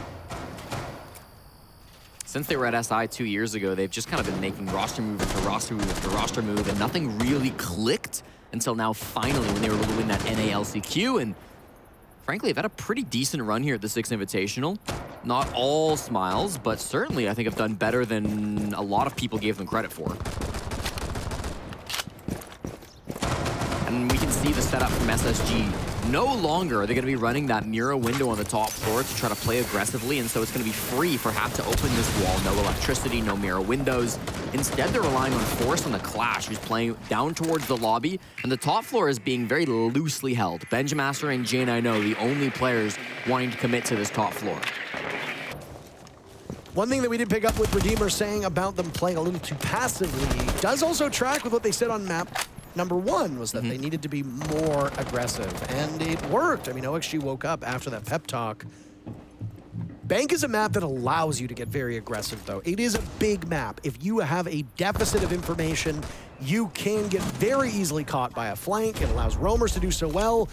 10 people are alive, Jesse, and Hat is getting the diffuser down. By the way, as we vamp, we are halfway through this round. Newers with the very first leadoff pick, and there will be chaos inside of the server. As now the Clash pops up, Forest trying to slow down these attackers. Oxygen have scrambled out of this position as Oxygen just walked in, planted the kid inside a kitchen, and then walked out. Forest is on the diffuser. Everybody is alive. OXG is scrambling to stop this, but nobody will get there in time. And just as they caught SSG off guard, Space Station will do the same to Oxygen. That was a clean post plan coming through from SSG. Oxygen, they thought they had a gap. This is something Redeemer said in the attack timeout. He said there's tons of gaps. You just got to hit that gap, and certainly they did find a way into the bomb site. The kitchen window, the most basic copper-ranked way into that site, well, it was left wide open. So Oxygen said, I would love to jump in and plant the defuse kit simply on this window. But Forest and Ashen were so ready for that. Forest, playing on that Clash, was able to put the shield on his back and be safe as he started to disable that defuse kit. So it was really hard for those players outside the window to shoot him as he was on the disable. And then Ashen just kept swinging the window and got kill after kill after kill after kill as he knew exactly where their heads were going to be lined up. That was impressive stuff, and I'm sure we can see part of it here. Newers up above was doing some good work. But really, for me, it was Ashen playing on the window. Just some nutty shots. There's one, and here's two. And then, of course, Forrest, who had the brilliant idea to just jump on the defuse kit. The shield's so effective. I was going to say, I mean, you're a Clash. You completely shut down the ability for them to shoot you depending on the way that you are approaching that case. Jesse, not only have we seen Cafeteria Kitchen twice, which as of the start of this series has never been played at SI up to this point, at least again, if that data that we're working off of is correct. But the defenders have now won it both times. It is a 100% success rate for the defenders. And I think you can attribute that solely to the creativity and the minds on SSG. The strats that they came up with before this game to play a unique style of kitchen, play it in two different ways that really haven't been seen before, specifically in that first round with the mirror window set up at top. And then, you know, the Clash over by lobby is a bit more standard from SSG from what we've seen from teams previously on that site. But, I mean, the way they used that post plant was absolutely brilliant. So, SSG deserve full credit for this anomaly in the statistics, and maybe we'll see some other teams starting to pick up this bomb site as we go deeper and deeper into SI. It's one of my favorite things with the Six Invitational is how the meta tends to develop over such a long tournament, which we have here. It's been 3 months since any of these teams played at a top level, and for a lot of the teams here at SI, they didn't make deep runs at the Montreal Majors, so there's a lot of workshopping that's being done. It gets said time and time again, but it always needs to be repeated. Scrims are not a proper substitute for the real thing. Game day reps are vital. Fultz, probably the most experienced player right now inside the server. Game day reps aren't going to help him against Hat. A fun fact, Jesse, only once has the first pick gone to the team that wins the round. So if you are Oxygen, you probably aren't actively tracking this, but I mean, you kind of got to be a little concerned. I mean, Auction do have one of the lowest conversion rates of any team at this event, so that's honestly not a surprise. For SSG, a bit more of a issue, perhaps. They average about their average is average in terms of their conversion rate. They're very much middle of the pack. And we've seen Auction stall out a little bit. It's clearly going to be a connector-focused push. Forest inside of Electrical is a huge problem they've got to solve. Benjamaster goes down, and SSG sure look like they're going to lose the plot on this round. 1 kill away from a flawless, and they'll get it. Hat in particular, my God, 3 kills. Doing it on a more support-oriented role on attack, opening up walls, and slaying the dragons along the way. Boy, oh boy, what can't he do? First half in the books, Spacestation, as defenders, take 4 rounds. The attackers of OXG take 2. Side swap now occurs. Are we looking at a defender-sided map? In that case, Oxygen should be able to make up for lost time, or do we eat our words like we did on Bay? It's been a great series for Hat. I mentioned before, this is his first ever international LAN event. He'll feel right at home, the 21-year-old growing up on the East Coast down in Tinton Falls, New Jersey. Had a fantastic qualifier as well with OXG. Struggled when he first got picked up. I know a lot of people were critical of that roster move on social media, but I think he's really proving to the world that he belongs on this roster. He belongs at SI. It's been wonderful seeing his progression, not just on Auction, but as a career as a whole. As I mentioned, he's been a professional player for 2 years now, and he's just making it to his first event. That's dedication that a lot of people don't really have, to be frank. First half in the books, and as for the site rotation, we didn't see them all. We saw Tank and Assembly get played 3 times, by the way. Oxygen prevailed on it a single time. Oh God, Benjamaster, that is not good. And Rose hits him with the GN. Sometimes there's a bit of chat participation. Can we get some GNs in the chat, please? I'm sure you're already doing it yourselves, but I'll try to. You was one of the first people who ever started typing GN, if my memory is correct. The first person to do it, if memory serves correctly, was Merc. It was either Merc or Geo. It was Merc. Merc hit it against E United on consulate and said GN or GG's GN or something like that, never type again. Yeah. Or something along those lines. I believe Geo also said it a couple times. Merc affiliated with M80 Academy, by the way, and Geo has been co-streaming this event. I don't know if any of you have tuned into that, but I like Geo. No, me too. I miss Geo. Yeah, might be back one day, but I think Geo, in terms of what he brings as an IGL and leadership, would be an upgrade for a number of NA teams. Now, obviously, why teams choose to pick up certain players is something that I am not privy to, so maybe he gets picked up, maybe he doesn't, but I do think, just on paper, from what I know, he would be an upgrade for some teams. This might be a quick one from Spacestation, by the way. They lost Benjamaster, but they show no fear trying to haul ass into the bomb site. Ashen, well, he's been sat down. So this push from SSG is already slowly falling apart. Opened up that wall from EXO towards the bomb site, and now more work is being done on that main floor.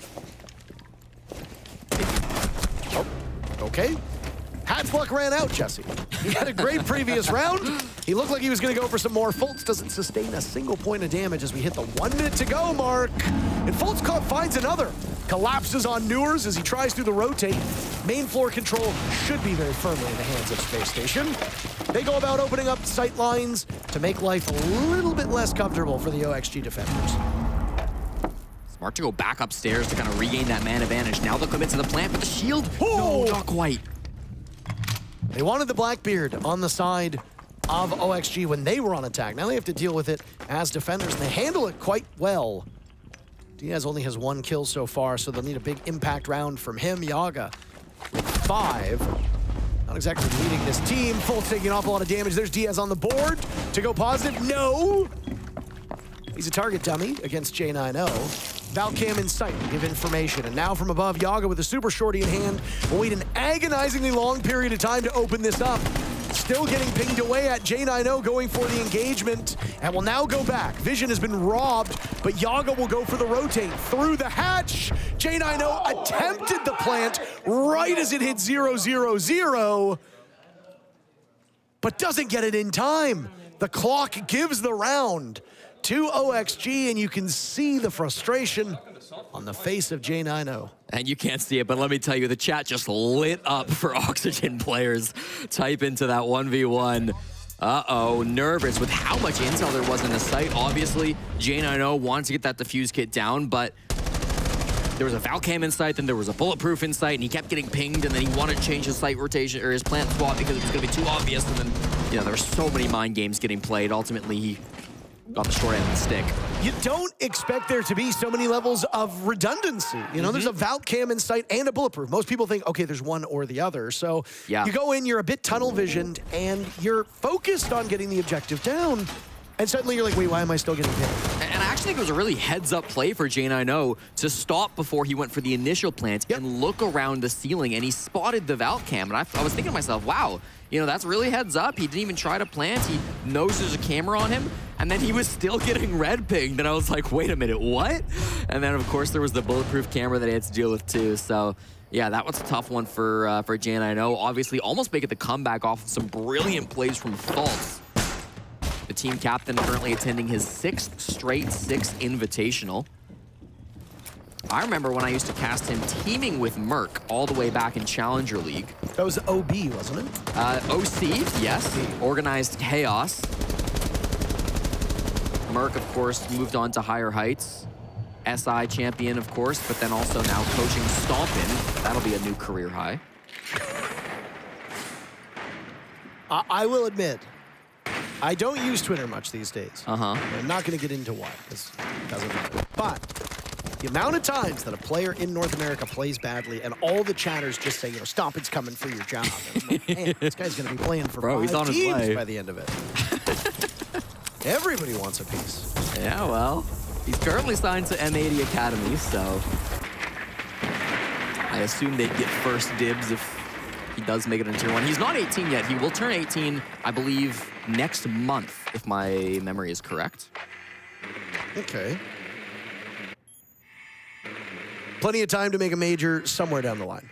For sure. I think we'll see some of him at some point. Wow, what a prediction that is. I'm sure something will happen at some point in the future. No, I mean, I think he'll make it to T1. Let's hand it to Jesse J. Chin. I think he'll make it to T1, is what I'm trying to say. First death mark will go off now as this round is already at the halfway point, but neither team has engaged one another. It's still just a utility game for the moment.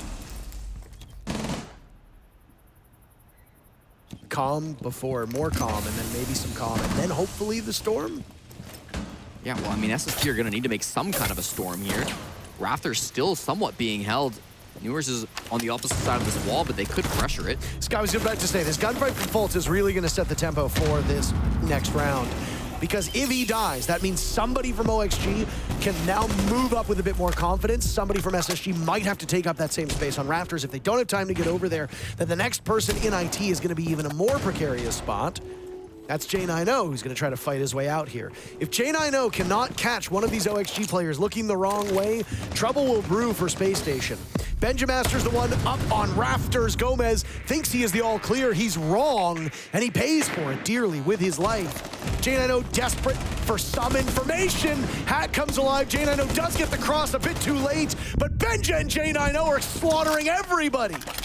Diaz picked up kill number 2 in the previous round. He'll have to double his tally or wait out 10 of the longest seconds of his life. The 2 players from Space Station double up, and they assert themselves inside the site. It's another round for SSG. And the former SI MVP, Benjamaster, a huge part of that round from Space Station. Some fantastic play on the entry, getting that 3K as he walked on through from rafters, was aware of the flank. Don't know if that was pure game sense or if he had some sort of intel from his teammates, but in any case, he's the one that hit every single shot that he had to. 2 years ago, when Benja was on that SI winning run with G2, the last day of groups, so same day as that we have today. You're digging mighty deep here. I like this. He played against Space Station Gaming on the last day of groups. He put up 18 and 8 in a quick 2-0 over SSG. He dominated his now team back at that event. Remember what I said about Fultz being the difference maker on rafters and how SSG would have to get somebody in that position very quickly?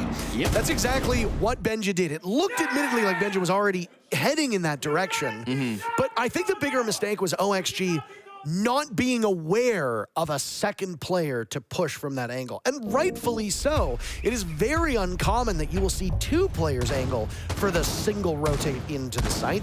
Usually you'll get the one from outside. You'll have to worry about IT, you'll have to worry about electrical, you have to worry maybe about fish side, etc. There's a lot of things you have to keep focus of. But alarm bells should have rang out on the side of OXG when Benja got that first pick on the stairs of rafters, because he waited. He gets the pick right where Newers is standing, and then he held. He allowed his teammate, J9O, to look for the cross as the push-in from Electrical and Fish happened. Hat falls, and Benja, in the midst of the chaos, then takes the initiative to step forward and catches 2 more players of OXG looking in the wrong direction. And suddenly, what seemed like OXG having an impervious defense, well, the walls got breached very quickly, and the hordes were over the top. Now SSG hoping to bring us to a consulate in just 2 more rounds. They'll have to attack onto storage. First time we're seeing this bomb site all game long, because SSG themselves didn't choose to play it, instead opting for kitchen as a tertiary site, or actually secondary site. It's going to be important to clear through this top floor, or at the very least maintain control of IT. If you're going for a storage window plant, you don't need that much control, but they're taking a bit more control than that, so it seems like they might go for a different style of plans. Hold on, though, Fultz, giving the defuse kit straight into the arms of Gomez. That's a bad predicament to be in, but a vault over from Benja as he continues to be hot from his previous round. He'll immediately use a logic bomb in response. The only person that it's affected, by the way, is Yaga. 3 players from OXG within a short run of that mute jammer to silence the calls. Second logic bomb will now go off. Benja has used all of his gadgetry and will find an opportunity to go into the site. The mute of Hat was so distracted by the Blackbeard of Forest that it allowed Benja to puncture over top of the site. Now the follow-up. J9O sees the backside of Yaga. Yaga didn't really have full information. Jack looking for a second. Newers gets seated by Benja. Another 3K, but it doesn't stop there. A 4th will be had by the Dane. SSG now at light speed, and there's no way OXG seems to be able to catch them. Shades of the SI champion shining through in this incredibly important couple of rounds as they try to close things out against Oxygen and force a third. Benjamaster, my God. Joined SSG halfway through this season when he was let go from G2. People really were critical of G2's decision to drop Benja, and I think SSG were more than happy to bring him in. What a player he's been so far at this event, not just today in this game, but throughout the tournament. He has been fantastic. Before this game was putting up 66 kills for just 54. and he's continuing to stack up that KD round after round. And the thing about Benja, too, you'll see him get a 4K, you'll see him make the greatest play of his career, and there's no emotion. He just gets the job done and says, well, okay, he is Danish. He is, and you can tell by the just Danes watching. themselves, of which we work with many, yes, will tell you that they are often very cut and dry. I've seen Nick smile once or twice. Nick's got like an infectious smile. There's a lot of photos up there of Nick smiling. Yeah, yeah. He giggles. Maybe a bit of an outlier for Danish people. Well, keep in mind, he's moved around a lot. He has. He's lived in a lot of different places. He's lived in Germany, he's lived in the UK, he's lived in Denmark, he's lived in America. Yep, yep. He is Mr. Worldwide. He's a well-traveled man. And he's bald just like Pitbull now, too, so there you go. I can't remember if he's casting in the other room right now or not. Maybe he's up in the green room listening, and I'm going to get a WTF message from him. Or just a bunch of question marks. Force is off to the races. Nitro cell by Gomez as he stares down the shield, and there's really very little place for him to go. Force is a bit slow. Gomez hits 2. How does Forrest allow him to get away? Things have gone from bad to worse. And Diaz is now up as an insurance policy. OXG just turned lemons into the sweetest lemonade you could think of.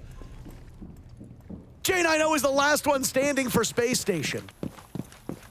A comeback for OXG seems so improbable, but a round like that can be a turning point in a long enough series.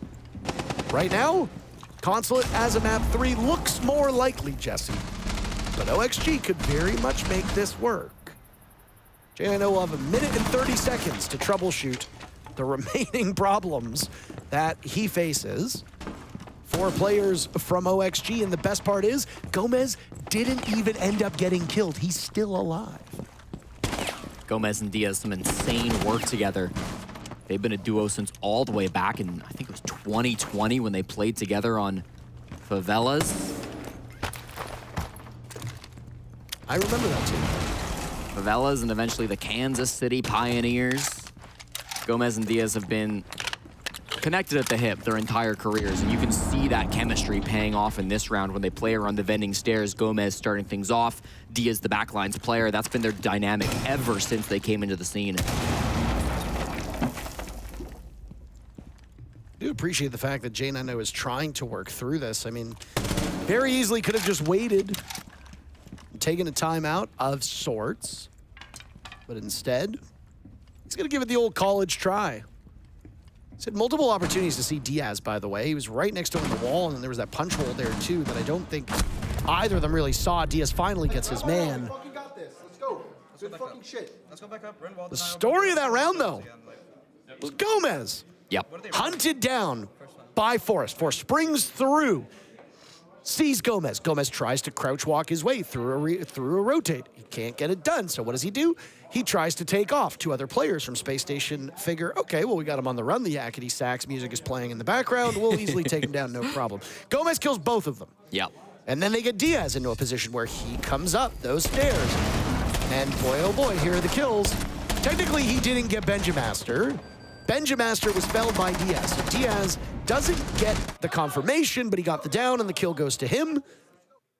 But either way, the scramble back to the site was well communicated, and OXG had enough players in position to punish SSG. What is going on here? We're hiding both Bandit and Kaid, Parker. Neither want to get droned out. Huddled for warmth. Listen, what happens in IT stays in IT, okay? That might just be the play. I mean, we're seeing the chemistry from Yaga and Gomez right now. It's really quite beautiful. We saw the chemistry from Gomez and Diaz. They were both born in the same year. They grew up in the same city, Sao Paulo, Brazil. They both moved to America, started a Siege career, and have teamed together their entire lives. And now he's cheating on him with Yaga. Yaga, to be fair, has been heartbreaking way for that story to end. Playing with this core for a very long time as well. This kind of core that bounced around between XZ and Oxygen has a few different players that are in this friend group have been teaming together in professional Rainbow Six Siege for years and years at this point. It will dawn on Space Station now that there is electrification to deal with. But they brought the Thatcher anyways. And the Zofia. And they have the Zoe from below. They should be okay. Explosives will chase Yaga off of his position, and EMP will ring out as well. 2 shots from the lifeline launcher of Zofia, and a single EMP are good enough to open up that IT wall.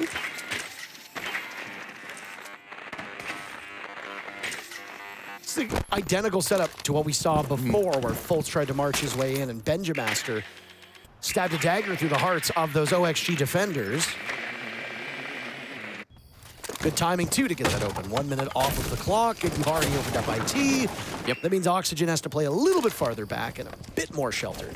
Yep, the util clear has been fantastic so far for SSG. Business as usual for this round. I'm interested to see where Forrest is going to bring that defuse kit on the blitz. A lot of pressure being opened up over towards Connector right now. If they do commit to that side of the push, they'll have to go up against Diaz and Yaga, who are holding that side of the map. A lot of times you do see shields go towards Aqua, though, and that's where Forrest is running to right now. If he commits to that, he'll have to fight up against Hat. So perfectly showcased by our Observer, who's playing on that Ella, which is a tough operator to get past top Aqua. When you're stunned and going against the Scorpion, you are in a really awkward situation, and Forrest will run in now. Disoriented, no real vision. EMP still afflicting Hat, so he's lost his reticle. That's pretty damning for the Scorpion. Gomez might as well be dead, but he still has a gun in hand. Diaz and Hat buried very quickly. Both teams losing 2. Plenty of time for either team to make a graceful recovery. Forrest amidst the smoke will get the diffuser at the halfway point. Fultz and J9O to cover. Newer's absorbing an awful lot of damage. They get Forrest before the diffuser can be planted. Now one of the 2 remaining players from SSG will need to recover it, or just go for kills. Why not? Yaga punished, it's all up to Gomez. Space Station hoping that this time they can stick the landing. Gomez is gonna die at the hands of Fultz in just a second. No, I'm completely wrong. Now it's up to Jack to clutch. Gomez sees him, but the slow walk from J9O is too good. Space Station takes map number 2, and it's not gonna be a quick one between these 2 regional squads. NA teams will need a 3rd map, because of course they will. Not much typing in the server after the flex player of SSG clutched the 1v1. Oxygen keeping quiet after that one, and they clean up on their opponent's map pick, forcing that 3rd. And we expect to see this between 2 top titans of North America. Obviously, SSG have had their number historically, but with OXG off to such a hot start, we thought maybe that was going to be it. Apparently not. They're still laughing, so at least they're in good spirits. All things considered, a 3rd map of Consulate will effectively work as a best of 1 as these 2 teams do battle for seeding in their group. Which squad comes out ahead? Find out in a few minutes.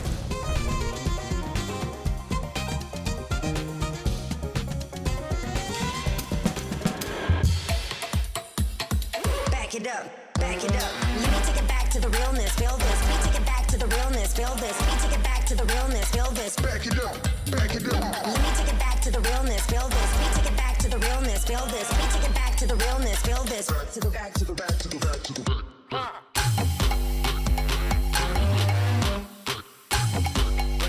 Take it back, take it back.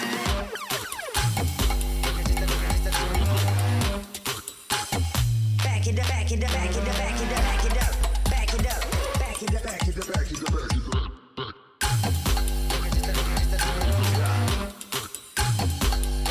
Take it back, take it back.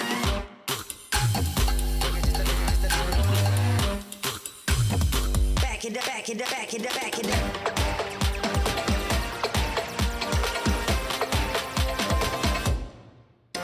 Let me take it back to the realness, feel this. Let me take it back to the realness, feel this. Let me take it back to the realness, feel this. Back it up, back it up. Let me take it back to the realness, feel this. Let me take it back to the realness, feel this. Let me take it back to the realness, feel this. Back to the back to the back to the back to the back.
SSG tied the series back up as both these teams take each other's map pick. We're down to essentially a best of one, what the casters said as well. But from this map, though, we wanted to see aggression. Are we happy with the amount of aggression that we saw? From SSG, I mean, absolutely. They came out the gate swinging. I was really comfortable and happy with what we saw from them. I do like OXG's defenses. Once they did get onto that side, they were playing together. That's some things that we wanted to see consistency out of OXG. But their attacks, we talked about it. They're so good on attack, but all of their attacks so far on labs were just constantly getting shut down by SSG. They weren't really able to make anything happen. And I think once the sides swapped, the damage was already done. And OXG couldn't get enough rounds mustered back to be able to even out the man count. And I feel like SSG is a very big momentum team. And once they went up that 4-1 before it became a 4-2 split, the mentality was already there for SSG. Yeah, again, for Oxygen, you know, we praise them for their attacks on Bang, but the attacks here, and this was what I was worried about. You're now going to be playing against a team that can play together, that they're going to be confined in one area, and you're going to have to fight your way through that. And that's where, truthfully, I would like to see Oxygen adopt a little bit of that meta.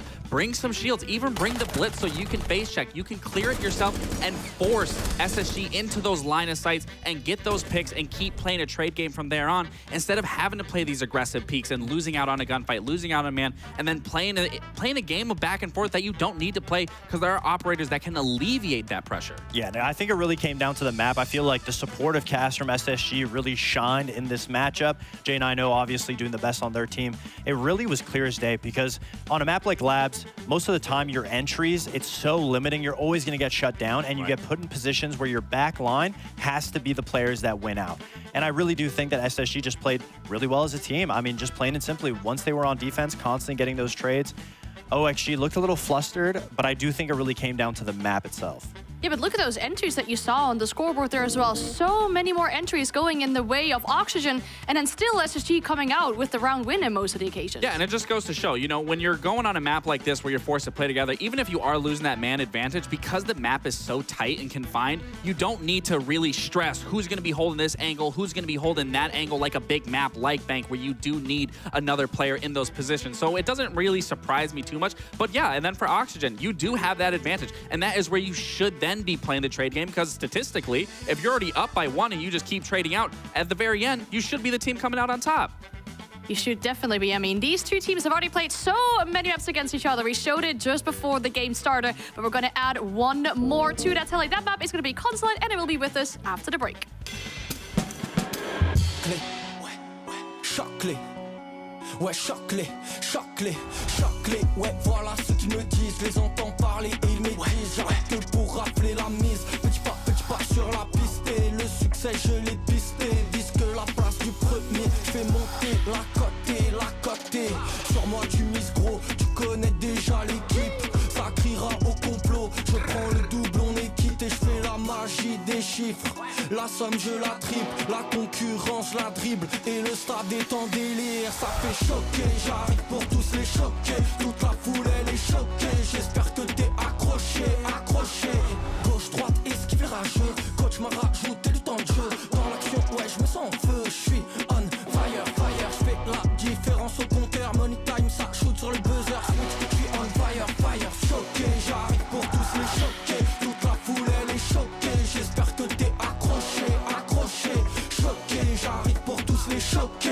toute la foule elle est choquée, j'espère que t'es accroché.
SSG tied the series back up, and it comes down to a best of one, where these teams have played against each other so many times. And we're going to do this once more on Consulate. But talking about Consulate, when these two teams last played on this map, Oxygen looked a lot different. Yeah, I just got to mention, Yeah, that hole right there on Gomez's arm production, if we can just get a constant update status throughout the event, how big that hole is going to continue to be. Because before it was like quarter size, me and Fox were talking about. Updates on the hole? Yeah, live updates on the arm sleeve hole. But back to your question, and yeah, these two did meet in the NAL where SSG would beat them out 7-5. But to be honest, this was not the OXG that SSG played back then, where I would say this is the exact same SSG that OXG played back then. So going into this last matchup, I'm honestly a little convinced that this can fall into Oxygen's favor. Absolutely, just because of how SSG's playstyle is. We saw it on Bank, we saw it on Labs. They love to spread out around the map, take these fights individually to get an advantage, and sometimes they don't know when to reel it back in.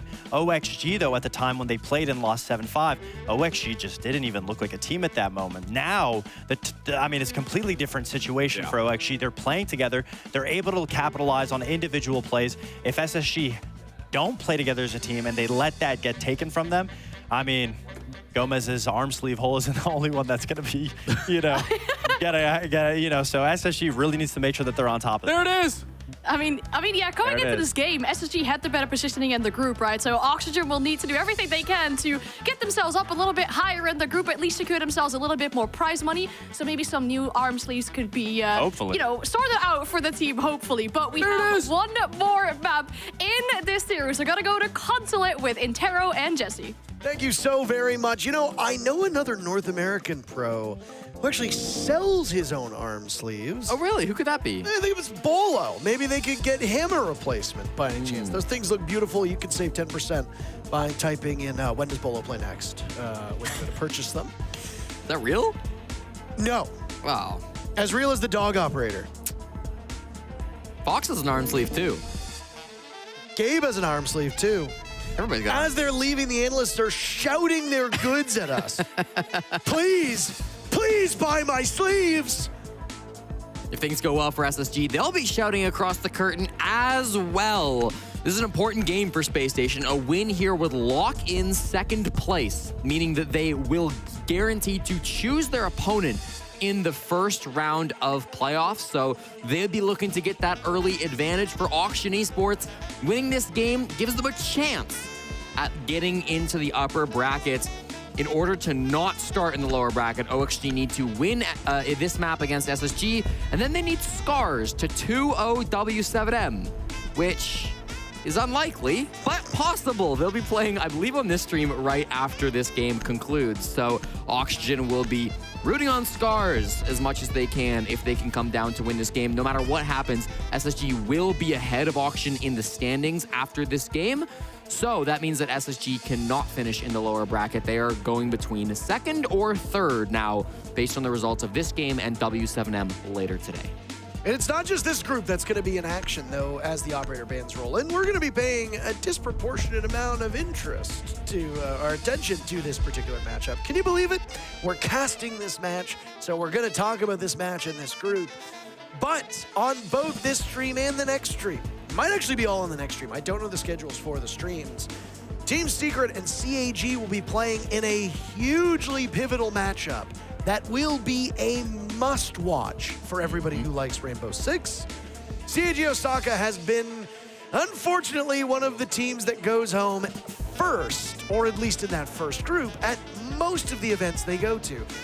That roster's actually been at a lot of events. I think it was 11 events they've been grouped in a row.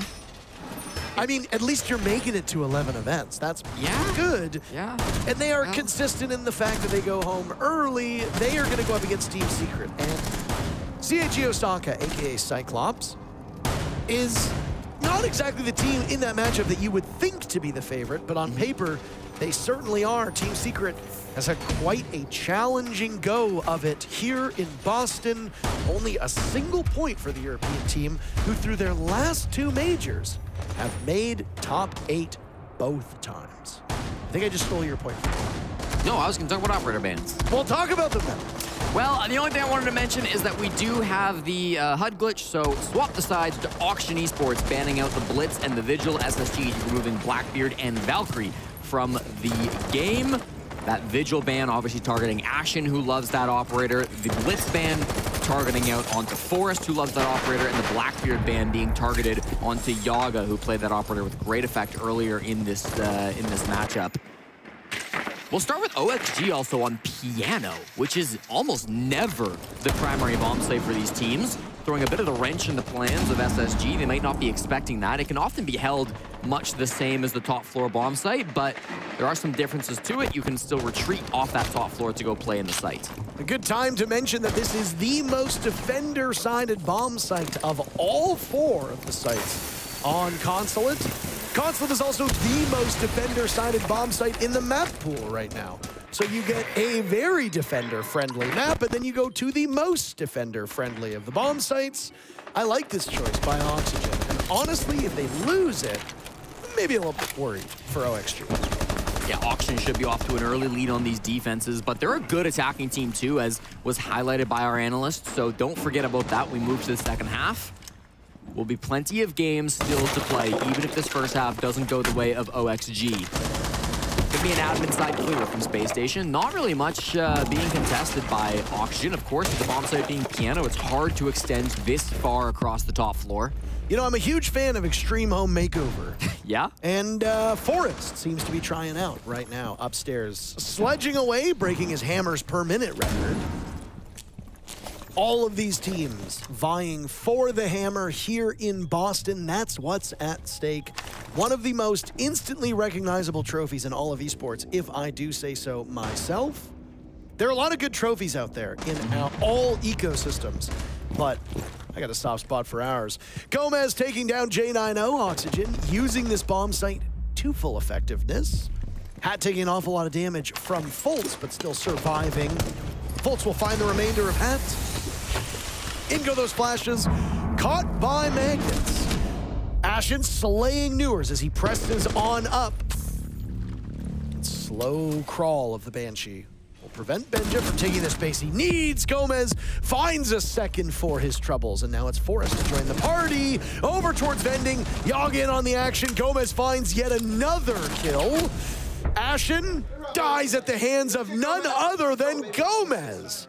What a magnificent round from Gomez and Oxygen across the board. I believe that was a 4K, but we will need to wait to see the stats when we get back in, because one of them might have been a down again that he collapsed upon. And no, it is a genuine 4K for Gomez. And statistically speaking, Gomez kind of needs that 4K. He has not had the greatest of statistics ever since kind of taking over as the IGL and team captain of this squad. His stats have kind of lagged behind a little bit. I know he didn't have the best numbers in Stage 2 of the North American League either, but do not forget how good he was as a mechanical player back when this team was a little bit different with some different players on it. He has always been a player to step up when the pressure's been the highest, and Gomez is extremely talented in his role. To be popping off like this as the in-game leader is certainly something to keep an eye out for.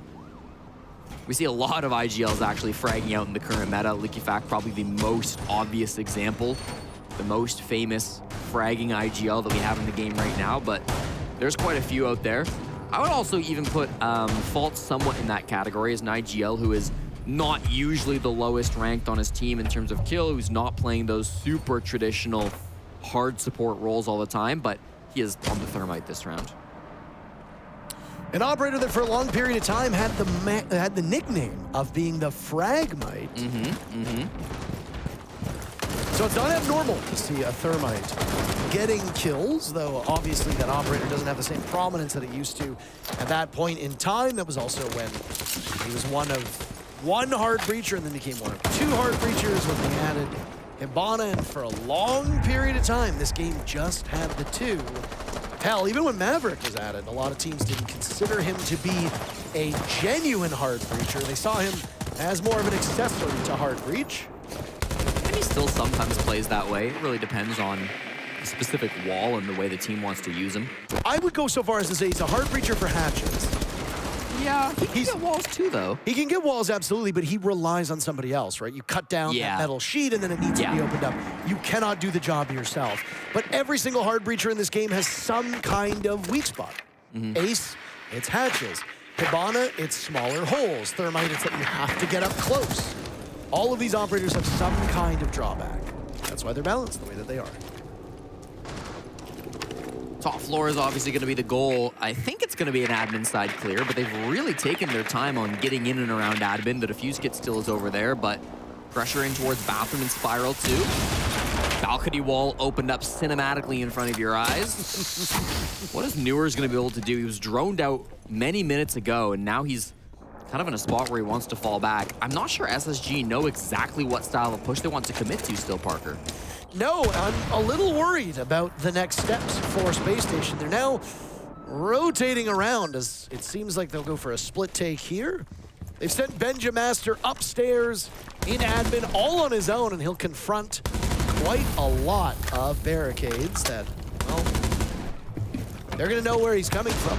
Goyo canisters, maybe a bit early, but will still at least slow down the advance of Space Station as they wait for those fires to clear, and Oxygen seems to be getting a bit antsy. Finally, SSG learns how to use Rotero drones. Nitro Cell will get Ashen and almost Fultz as well. He's been down 2. An excellent start from Oxygen is now Benjamaster falters. 2 that remain for Space Station as Fultz might be irretrievable. J90 dies. Forrest right next to Fultz, but he's got to worry about what lays in wait behind him. Fultz crawling to safety. Toxic Babe goes out. Nobody swinging on Forrest. They will allow him to pick up Fultz. Hat does the job with the SMG-11, and Fultz will wait for one of the 5 players to show themselves. Gomez will be the first and also the last. 2-0 for OXG. I honestly think that Nitro Cell from DS was probably the main thing that won Oxygen that round, as well as the fact that SSG's push was a little all over the place. They started with some pressure over by admin. They eventually moved Diffuse Kit to Spiral, where they had 2 players, and at the same time, 2 other players were pushing over towards Yellow. But then Diaz launched that C4, and that got 2 kills, including the downed player. I mean, that was kind of just, that was on me. I just didn't really have a fucking, we didn't really have a gap in like their D right there to like explode. I'm glad he said that, because it didn't look like they had much of a plan. It felt like they couldn't find that gap, as Fultz was saying, and they were hunting for it the whole round. Sometimes as the IGL, you know, you got to stand up, take responsibility, say, I didn't really find a gap, and, well, that's exactly what happened for SSG. You got to appreciate that from the veteran. Also, that's a big credit to Oxygen. Yes. I mean, it's not just SSG taking responsibility, Jesse, but it's also commendation to Oxygen for how airtight that setup was. Yeah, that's a great point. I mean, that setup was really strong. They showed a lot of strong force over towards admin. A big part of that was Newers on the Azami, who wasn't getting into direct gunfights, but showed enough of a presence, put up enough Kiva barriers that SSG thought, yeah, an admin push is not really going to work out. So then they kind of, you know, they opened up the balcony, they had some pressure over towards Yellow, over towards Spiral, and never really found an opening. And that is really good work from Oxygen on the defense. 2-0 now on the most defender side of map in the pool. Doing what we expect from teams that know how to play this map. SSG will have opportunities, at least on their half as defenders, but you cannot allow OXG to run up the score on you in the interim. You got to get to that point first, and that's still 4 rounds away. Technically 3 if you count this round that we're in right now. Be intriguing to see the actual rotation that teams go through here on Consulate, because I don't necessarily believe both of these teams will stick to the same 3 sites. All 4 bomb sites on this map get played. They all have varying levels of success. Server Tellers has been played 12 times. It sits at 50-50. So that's the one bomb site that I would kind of, not necessarily raise an eyebrow at, but I'd be a bit concerned with. You saw the flank upstairs of the Fenrir of Yaga. He's got their attention. All the while, the rest of the Space Station seems quite eager to get into the bomb site. And that's exactly what Forrest has done. Nitro Cell goes off, but it's already been shot away at. Had another kill for OXG. SSG on the board. Fultz trying his best to keep his teammates alive. And all hell will break loose as 7 players still remain in the server and the diffuser goes down, shortening the time for this to end. OXG being picked apart, in part by Forrest, who, as the Monty, isn't necessarily getting kills, but this time around, he'll do just that. Diaz wandering, trying to find the other 2 players of SSG who are nowhere near the kill. Why not? Let Forrest sit on the diffuser. You've got to tackle him on the Monty at some point. Attempt to defuse planned, and Fultz walks in to get the kill. Forrest didn't need to do anything other than just be a human obstacle, and boy, oh boy, did he do a good job of that. Parker, if I was still an analyst, I'd be sprinting to my replay operator to get that round as a replay for top down, because that was beautiful. The way that they used the Sens wall to go for a direct plant on the pillar with the Monty, just excellently done by SSG. The Tuberau even starting to pull down some of those Sens walls. Really unique interactions. We saw one Sens wall that went in through the drone hole. The other one, I think, was thrown from the yellow door. They blocked so much sightlines, and of course there was a Warden back in sight, but it doesn't matter because Warden, after the new update, cannot see through those Sens walls, and there was absolutely nothing they could do to stop that monster from getting the fuse get down inside a pillar. The air jabs were set up on yellow stairs to provide protection from any kind of flank that came out from Oxygen. That was just a really well set up SSG, and I'm glad that we saw that after their push in round number 2 really fell flat and couldn't find anything to get going. They immediately answer with a well-constructed push from start to finish that all looked brilliant. A masterclass over 2 rounds. First, it was OXG's defense in round number 2, and then Space Station's execute in round number 3.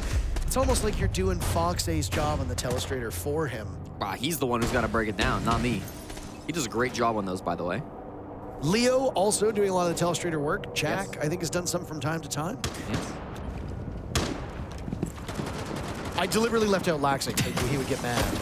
He's not stormed into the control room just yet, so I fear he's either not listening to me, or maybe he simply ignores me. As a former analyst, I can say, when you're talking, the stream does tend to get muted. Of course.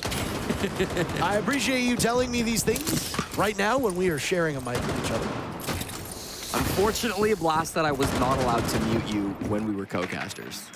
It is a challenge, isn't it? Yeah, I suppose. You can always take your headset off and just leave the mic in front of your mouth. I guess you can hear me in real life, I suppose. Yeah, you're still standing right next to me. I'm sorry this is such a difficult situation for you to be in, but I would also like to note that you willingly joined me as a co-caster after Nick said that he couldn't any longer. Okay, well, you know. Come to think of it, why did Nick want to leave? Well, that's gonna fester. We've got a lot of control from Auction still on that top floor. 4 of their 5 players remain above the bomb site. SSG have not really tried to clear them out. Instead, they're existing over towards our tellers, over towards kind of the front door, the main lobby. They've got this Sens once again, but that won't protect you from a plant denial up above. They've got to find some other way to stop these vertical players from stopping their plants. Bravo drone to hack a cam, that'll be nice, but it won't stop any denials. They don't have any, they have 2 traditional smokes, I should say, in the pocket of J90, and actually 2 more from Forest. Here comes the util. They're loving this Sense, and I mean, why not? It's working. Yaga had aerial coverage, and he manages to cut down Benjamaster. The Danes still searching for a kill. J90 falters, and Newers capitalizes off of that. Oxygen with 2 opening picks. While there are 5 OXG players still upright, they've got to be concerned with this clock. How good is the lockout from Space Station? Fultz gets siege timinged and misses an early opportunity and an easy kill over towards Spiral. But good news, you got Forest on the flank. 2 from SSG remain and plenty of time to hop on the case. But you got to take out these last 2 players. It's all up to Fultz as Ashen has been dropped. Not a player from OXG is on the diffuser. Now Gomez will go. Fultz held at bay. Oxygen will have no problem getting this one. And the defenders continue their winning ways. 2 rounds in a row from quick pushes. One works, the other falls short. SSG at least trying. OXG 3-1. Nice response to the post plant. I gotta say, SSG keeping up with these Sens strats. I said the Sens wall is not gonna help you if you tried to plant without clearing up above, but it actually did amazing work. They didn't have a direct vertical angle onto the plant spot. They only had that sort of angled viewpoint of the player down below to try to stop that plant. And so the Sens wall actually did stop the players from the top floor from denying that plant, and it was really brilliantly run by SSG. They have been cooking with these Sens strats on consulate, saving it for a big game like this one against their North American rivals. The post plant a little too clean, though, in round number 4, so it'll still be Oxygen to run the day, but I still, even though they're losing 3-1, I gotta admire the creativity on that. I'm really enjoying this series. Me too. I mean, and I don't say that as somebody who usually watches NA because I really don't have any loyalty to an actual region. I don't frankly care if North American teams do well. It doesn't trouble me in the slightest. If all of NA went home tomorrow, I mean, I think it'd be bad for the audience, but it doesn't really impact my enjoyment of the games. But the way that these two teams are trying to problem solve in real time, and there's a very obvious stylistic difference to the way that they approach Siege. It's great to see. It's very refreshing, and I'm frankly liking it. I like that OXG also has been able to rise to the occasion. I think there were some concerns that this would be a cakewalk for Spacestation. They would take 2-0, and OXG, because they came in through the LCQs and maybe haven't been the best team over the last year, that there'd be some issues, but no. OXG are performing admirably, and on this round, they have done what has happened in every single round, which is kill Benjamaster. He has no impact on the round. 0-5 for the Buck. Ashen will answer back on to Newers. Damage to SSG is still done. They need the Danish player of Benjamaster to pick things up. Yeah, we were glazing him on the last map, but he's not really done much to achieve that same result from us today. Map number 3's been difficult, but it is a 4-on-4. The rest of his teammates are not in that bad of a spot. Full admin control now being held by SSG. Inside the hallway, and the Sens comes out once again.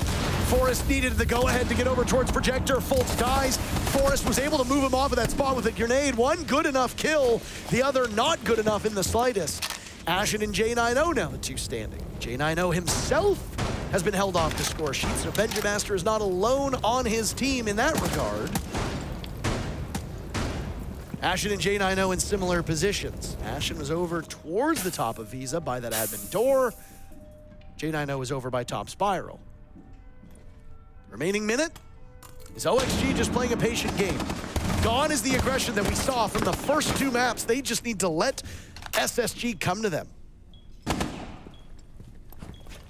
Gomez was certainly doing that. They've grouped up. I like that from SSG. Side by side, making an awful racket right now. You're not cooking the nade, you're just waiting to toss it. Into the corner it goes, beautifully flushed out. They were expecting another over towards Spiral. J90 anticipating this move. The Goyo will try for it, but Gomez realizes that with the clock being what it is, he doesn't need to get necessarily active. Now's the time to go. Nitro cell from Diaz, and he pulls double duty. Out goes the explosive. Out go the bullets from the SMG-11, and nothing is tripping up OXG for the moment. Back-to-back rounds on that top floor where Diaz is hitting some beautiful nitro cells. Bro, I feel like they're just gonna play display. They're gonna bring Dokkaebi and shit. I don't know if he's sick or what, but still having a fantastic job. It's very emotional. Hey, he's feeling sick with the nitros, let me tell you that. Some beauty play, some fantastic tosses. It's not been the defense where his strong suit has been this tournament so far. He's actually the statistically best attacking player at the Six Invitational entirely. A 1.83 attacking KD ratio. He has primarily been fragging out on the offense, where he's been able to let loose a little bit on the Ash. He's been flexing around to quite a few other operators. Yeah, just do secret. Yeah, just do secret and hatch. But on the defense, his late round passive play, especially with that utility, is some of the best in the world. And I remember seeing him put that on display at top 8s and tournaments, through deep runs across the globe, both on this auction team and on that former XSET squad. A couple different orgs that he's played for. He has been absolutely phenomenal, and I think he's starting to show that now. He's only put up 3 kills in this map, Parker, but the impact that he has had, and I include 1 down with the Nitro Cell, have been absolutely fantastic. I echo those sentiments. They go through weird lulls, both Gomez and Diaz, where they will dominate games and then completely disappear. And honestly, so goes that duo, so goes OXG or M80 or whichever team they choose to play on. It is nice to see a duo be as successful as them. Opening pick this way for Spacestation. Newers got baited into an engagement. Ashen wins that one. J90 picked up 2 kills in the previous round, by the way, so he's managed to drop that goose egg. We're still waiting on Benjamaster to get on the board.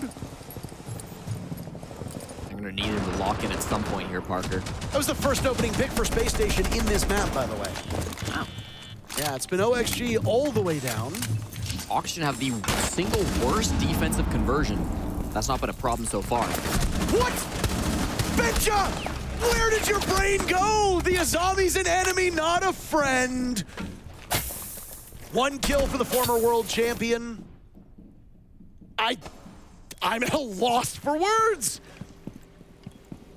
This has been a bit of a goofy round, Parker, but to say the very least, we're still in a 2v4. It's been a long day for these players, maybe. Honestly, it has. We're deep into the evening at this point. Both these players, long series. Hat and Yaga now, both in the 2v4. Trying to play with this cardiac sensor down below. They each have a nitro cell, so this is winnable.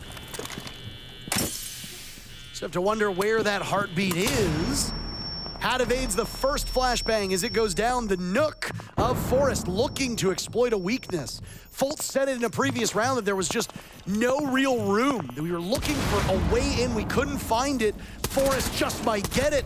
Down onto the Bandit, next one up is the Pulse. It sure looked like he got cheated out of a headshot, but Ashen is there for added insurance, and boy, oh boy, does SSG win a very chaotic round.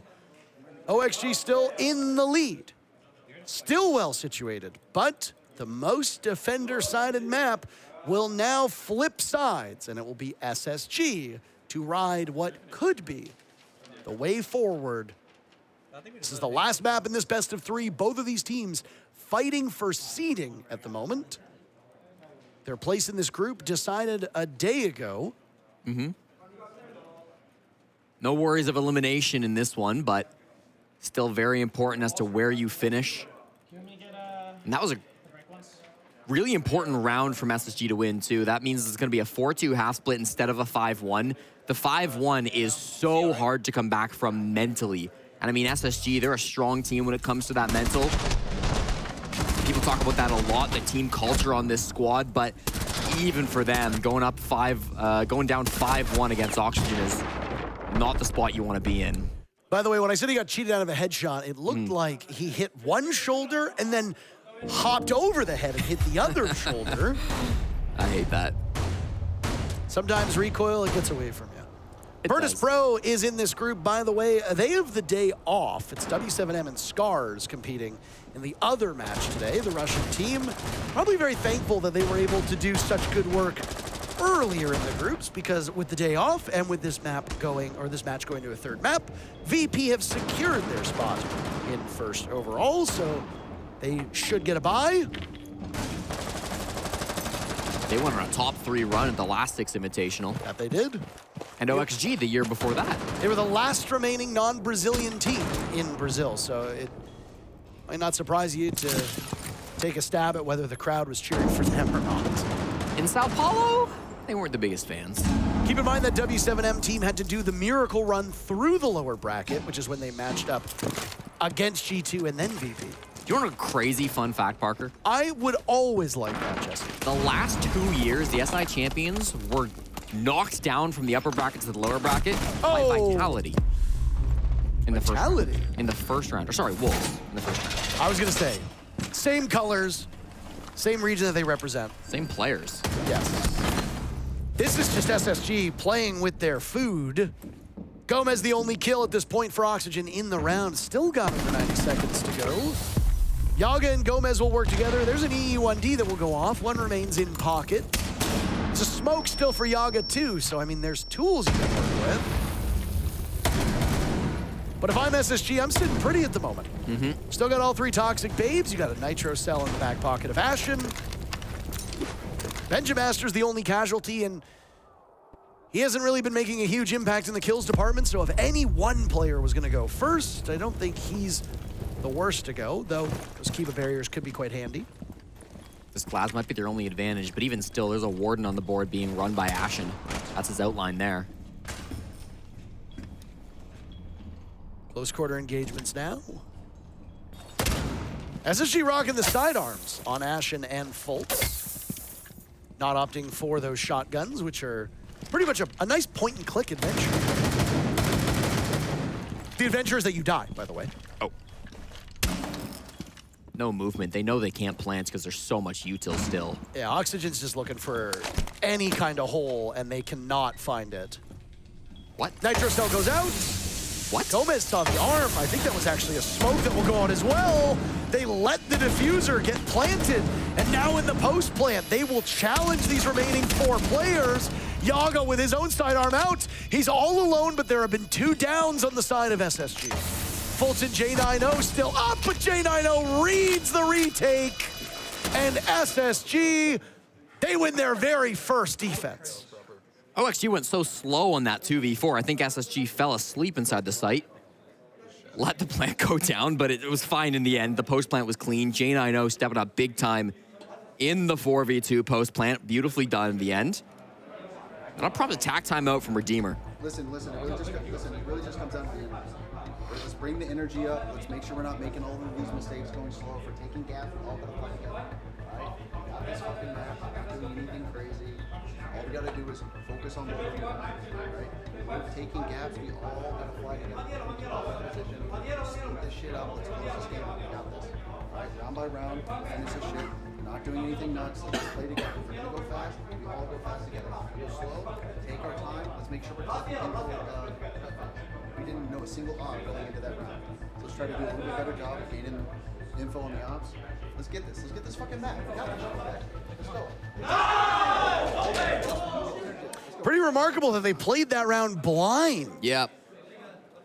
You overheard what Redeemer said. Maybe you didn't hear. He said that we didn't know a single op going into that round. One of the beautiful things about Operator Repick is that you can customize your attack lineup to best counter what defenders get brought by your opponents. But OXG were not able to effectively drone out any of those ops. They didn't know a single op. Came mighty close, though, all things considered. Don't know how much easier it's going to get now that there's an actual mute on the board. Yeah, that makes getting that drone intel a little bit more difficult. See what Auction can manage to find. They've lost a few drones already in the prep phase. We'll have to wait till the next 10 seconds pass to see how many they bring on in, but for Spacestation Gaming, that's a must-needed round. 4-3 versus a 5-2 potentially had they lost that one. Very much in this game, Spacestation have been a strong consulate team ever since the map came out. They got a huge 7-2 win over Scars a few days ago, and as the analyst brought up, they beat OXG on this map back during the regular season of the NAL. That was a 7-5, if my memory is correct on that game. And I'm not just remembering from Stage 2, I did look at this before the game. So I think that we're looking to go to a close finish. 12 rounds would be expected. I can see a 15. Why not? I think we've earned it after this series. It's been a long series between these two teams. You and I have also been, I don't want to use the word fortunate because there's no fortune in quick 2-0s, but if you're looking at a shorter day, we've been a little fortunate to get that. Ashen hears the pitter-patter of multiple players vaulting into top spiral. Folt sustaining an awful lot of damage. Hat has shaken him off, and Hat is taking an unbelievable hurting from that goo mine. It's dropped him to 30% of his HP. He's fighting his demons on spiral stairs.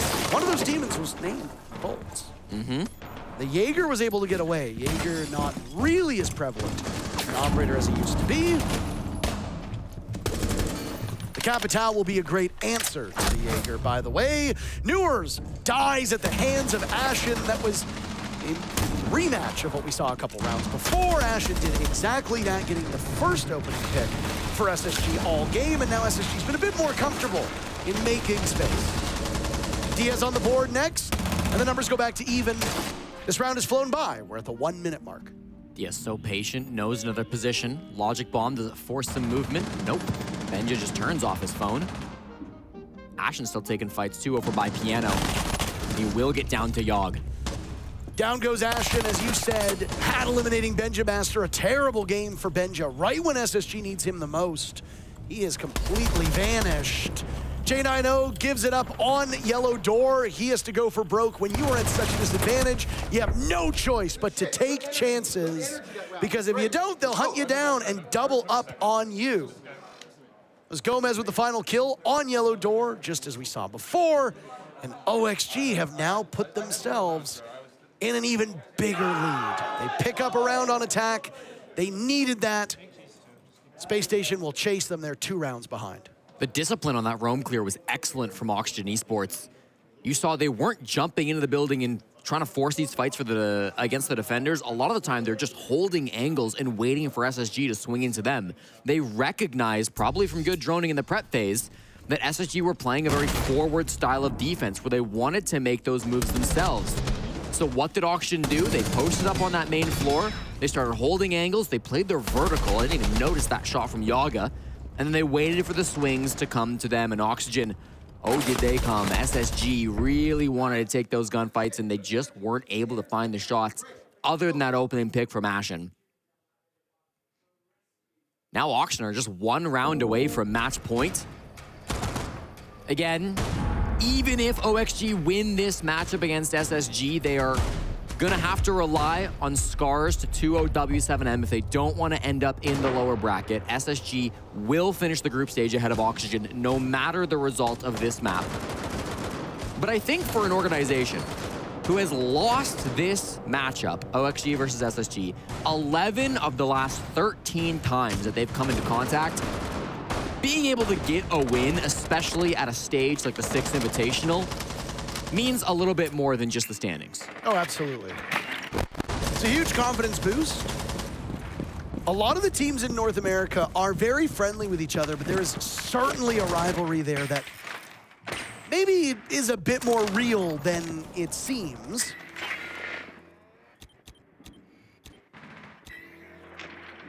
Talked about this not too long ago where we thought that it might even be a quick 2-0 for SSG.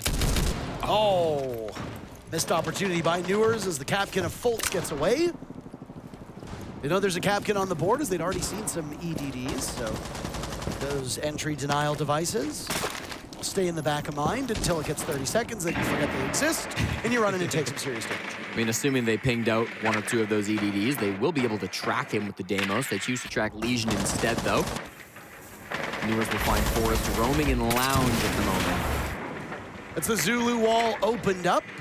So a look into the bomb site now made a little bit easier by the Selmas of Diaz, who, by the way, very much looks sick. After you mentioned it, just, yeah, he does not look like he's doing particularly well.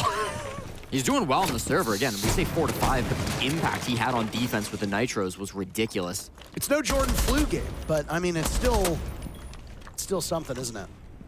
Gomez is worried about a flank, and he shoots away at long desk. He's got a ping not far removed, but there's a hard wall between them. That's the Warden of Ashen, who can evade him for the time being. J90 tucked into a bit of a rat corner, and he easily collects the kill.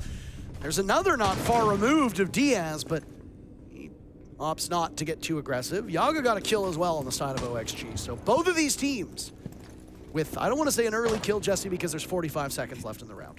Feels early. Oh my. That's a nice second from J90, who finds the head of Diaz. I mean, there's only 3 attackers from Oxygen left to get down to this execute.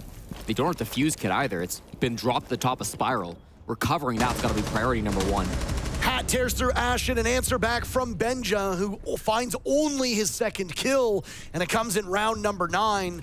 J90 will play a game of keep away as Yaga now drops towards the bomb site. All this attention paid upstairs, and yet that's not where the site is, though. Trying to pull off a plant without top floor control might be a heady tale for OXG. Amidst the smoke, Fultz will mag dump. He and J90 have to go for the reload. Newers covering as Yaga pulls it off. Down goes Fultz. Sidearm is out. Yaga's been dropped 2, and the death mark will go on to J90. They know exactly where each other are, and it will be a standoff as they do battle. J90 attempting to distract, hopping onto the kit. The mark updating. Newers flushing him out of his position with nades, and the nade actually lands. My God, what an explosive end to the round. And OXG are storming towards the end of this map. In North America, Newers was really the first person to take over on the Deimos. It is his most played operator, and he plays so well with it. Sometimes you talk about top Deimos players in EU, Shaiko to become the mind, Doki as well. But Newers really owns this op in NA, and I think we've learned that the hard way if we're SSG. Another very quiet tack timeout from Callout. I'm not sure we're gonna be able to hear him. CEO's fine. Play CEO as it is. Probably gonna see this time. I would say probably front building the CEO. Watch out for that. Those lead adjustments. Keller's at that. Play Keller best. The biggest here now, fellas, is be decisive. We're at a power play. Do it quick. Consolidate. Do it quick. Don't second guess yourself. Just take a decision. Yeah, let's go see us. We're going to football. I don't think they're not going to. The biggest thing was to be decisive. That was the main thing that I heard him say right at the end there. Close this fucking shit out. Let's go. Close this fucking shit out. Let's fucking get this shit. A bit less elegance on the side of Redeemer. Yeah. more of a crass motivated statement. But you know what? Sometimes you gotta tailor it to your audience. For sure. Callout's a soft-spoken guy. He shows up in the suits. Redeemer tells it like it is. I love that bounce, by the way. He banked it off the little display case there. And obviously, if you can bounce those nades off a wall, they'll explode a little sooner. So Newer is absolutely aware of that fact. Makes it look easy, bro. Just clean with the nade and clean with the Deimos. Now Oxygen, they've just got to find one more attack. As Foxay said, a top 3 attacking team at the Six Invitational so far. It's a defender-sided map. Of course, SSG have everything that they need to close this one out. The map will favor them. Their mental is known to be one of the top mentals in the scene, but they've still got to lock in for these next 3. They will start on the top floor. Most teams would tell you this is the single strongest bomb site on consulate. If they can win this, then it's only going to get harder. Are we about to see a 4-man rush? They have to think. They all went up together. There was a small smirk on the face of Diaz. I don't know if that was the goal. I think it's just a setup for a classic CEO push. I think if all 4 of them went through there, it could end in absolute disaster. But it would be fascinating to watch, and I'd be very much down for it. Yaga taking some damage down below by all those nice art and paintings. That bottom floor is to hop out of his position and prompts an immediate reaction from Hap, as that adrenal surge will go and give Yaga a bit more HP. Doesn't really matter though, because what remains of Yaga is torn through by the buzzsaw that is the SMG-11 in hands of Foltz. I'll be honest, Parker, this doesn't look very good. Not right now. All the util here, it's very obvious what Auction want to do if you're Spacestation. The one saving grace might be Newer's lurking up Spiral at the moment. Forrest is very far back as well inside of admin, so he could be a difference maker as he assesses a potential flank down below. Don't know if he's reading any intel or just has an idea of where they might be. Newers' adventure up Spiral Stairs has now come to an end, and instead he will pick apart some of the gadgetry that's down, preventing a swing in from OXG. OXG has multiple opportunities to put this one away. The lead of 3 rounds is quite nice. Timeout's burned though, so OXG, well, they don't want SSG to get too much motivation and get their heads back in the game. You also don't want Benjamaster to wake up. Hath thought he had an opportunity, but Foltz in the corner's not been droned out. Gomez dies as well. This one is probably curtains on OXG. Newers and Diaz last 2 alive. Not a single dent on the shiny SSG car. Newers now taking some damage. He and Diaz will tussle with these remaining players. Diaz has spent the entirety of the round outside. What do you do if you're Oxygen? I guess you just wait at this point. Yeah, you gotta try to run at the site at this point, but they're all gonna be holding your angles with shotguns. Foltz dodges the flash, a double jump down from Yellow, and Foltz should have an easy lineup for 2.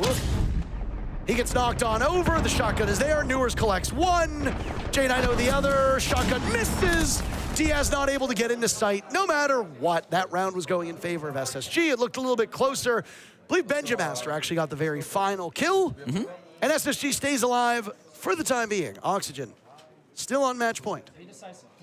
Play the top here to die, and we're playing C. I'm gonna play C4 behind you. Unless you guys, unless you wanted to full. You've got to give a lot of credit to the captain of SSG in that round. Faltz was absolutely fantastic on the smoke in the top floor CEO.